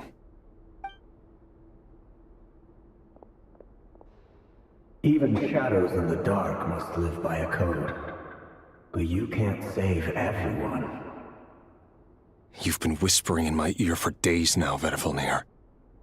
What are you trying to do? Break me down? I only say this because you long for an answer to your problems. Let her go, Rerir, or you risk losing everything. I will not abandon Thelindis.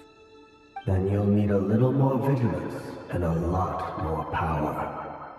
The world is changing, Rerir. Keep your eyes peeled for your moment of opportunity. That voice used to be so unclear. But now I know exactly whose it is. It's Vedifilnir. He won't tell me how to actually resolve any of this, but he keeps trying to manipulate me like a puppet. What's his game here? Tell me then. What will this moment of opportunity look like? And no answer. He's like a ghost. Always disturbing me when I'm on edge, but never answering when I need him most. So, the Eclipse Dynasty was purging, well, massacring the descendants of the Crimson Moon. And it seems like it was all connected to the Vinster King's research. The King's obsession with abyssal power left the future of Conria hanging in the balance. No wonder every aspect of Rerir's life was so unstable. And it looks like this Thelindis, Rerir's would-be fiancée, herself belonged to a sub-branch of the Crimson Moon Dynasty's descendants. It almost defies belief that a couple like them could hide the truth from each other for so long. If the Vinster King hadn't intervened in such a drastic way, they might have gone on deceiving each other for the rest of their lives. And why does Vedifilnir, Daneslif's older brother, keep talking in Rerir's head? This guy kept more secrets than I ever imagined. The human mind is like a vast desert of shifting sands. When you follow the flow of someone's memories, you only ever see the parts they're willing to let surface. Time for something a bit more creative. We've been inside Rerir's mind this whole time, building up a picture of his psyche. There's already enough clues on the board to start reading between the lines and mapping out the rest. Now, we can finally begin to put the pieces together. Sure, it'll only be a reconstruction, part simulation, part reasoning, but it's usually pretty accurate. Once we've built up a cognitive profile, we just need to cross-check the logic behind his actions. And then we'll be able to take a sneak peek at whatever it is that Rerir has really been hiding.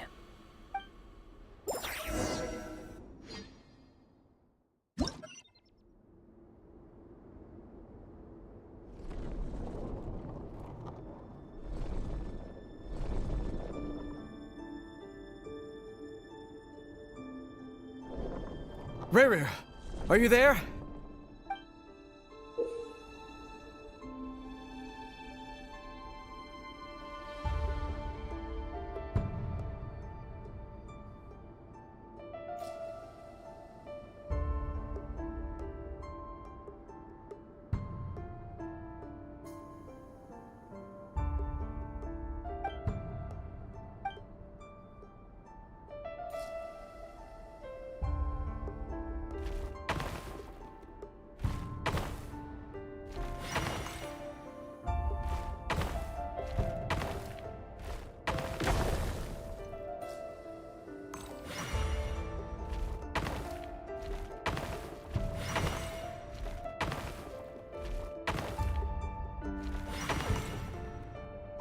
Hey, Rerir! Come out, it's urgent! Dane? What's wrong? Quick, come with me. I'll explain everything once we've met up with the others. Okay, I'll come. But the Lindis is still over at the Universitas. I'll need to leave her a note. All right then, but make it quick. I've never seen Dane so worked up before. Whatever this is, it must be big trouble.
Well, this is a nice change, meeting you all at this hour.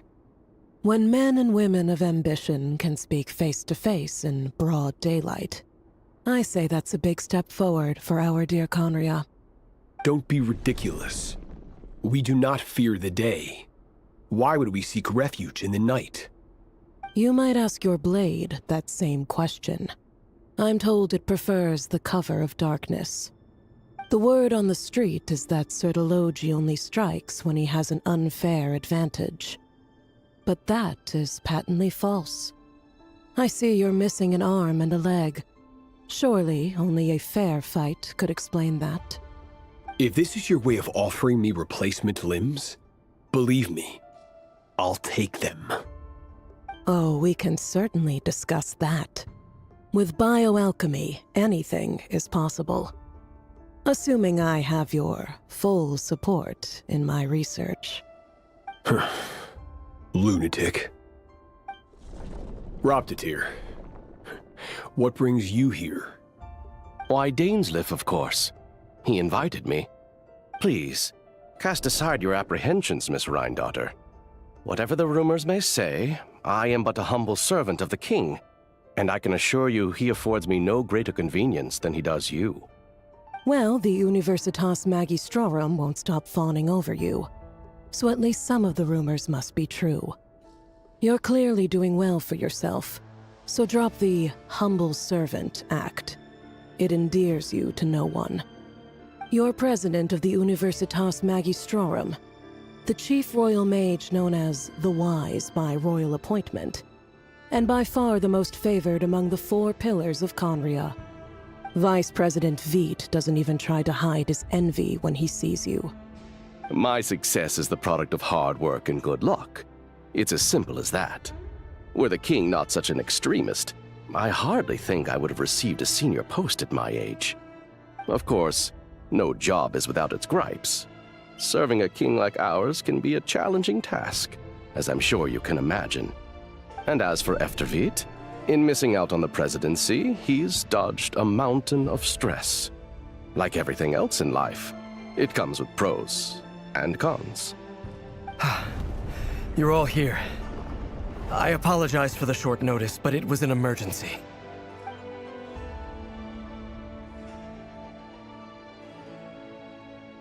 You must be Rerir. Mr. Sertologi. Yes, I handled your case file during your sentencing. Nothing personal, of course. I'm pleasantly surprised that you remember me. You're clearly a person of substance if you've been invited here. But Dainsleif, you'd better have a very good reason for convening this little gathering. It's my brother, Vedalfenir. After he spoke at the court this morning, the king was so infuriated by his words that he had him blinded in both eyes and thrown in prison. Vedalfenir in prison? Strange. I thought the king trusted him and Horoptatyr more than anyone else in the world. Does this mean the king's circle of trust just got even smaller?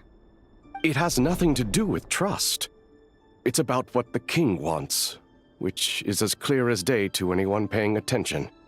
I simply appease him, because it's in the best interests of the Universitas Magistrorum. And also because you're slimy.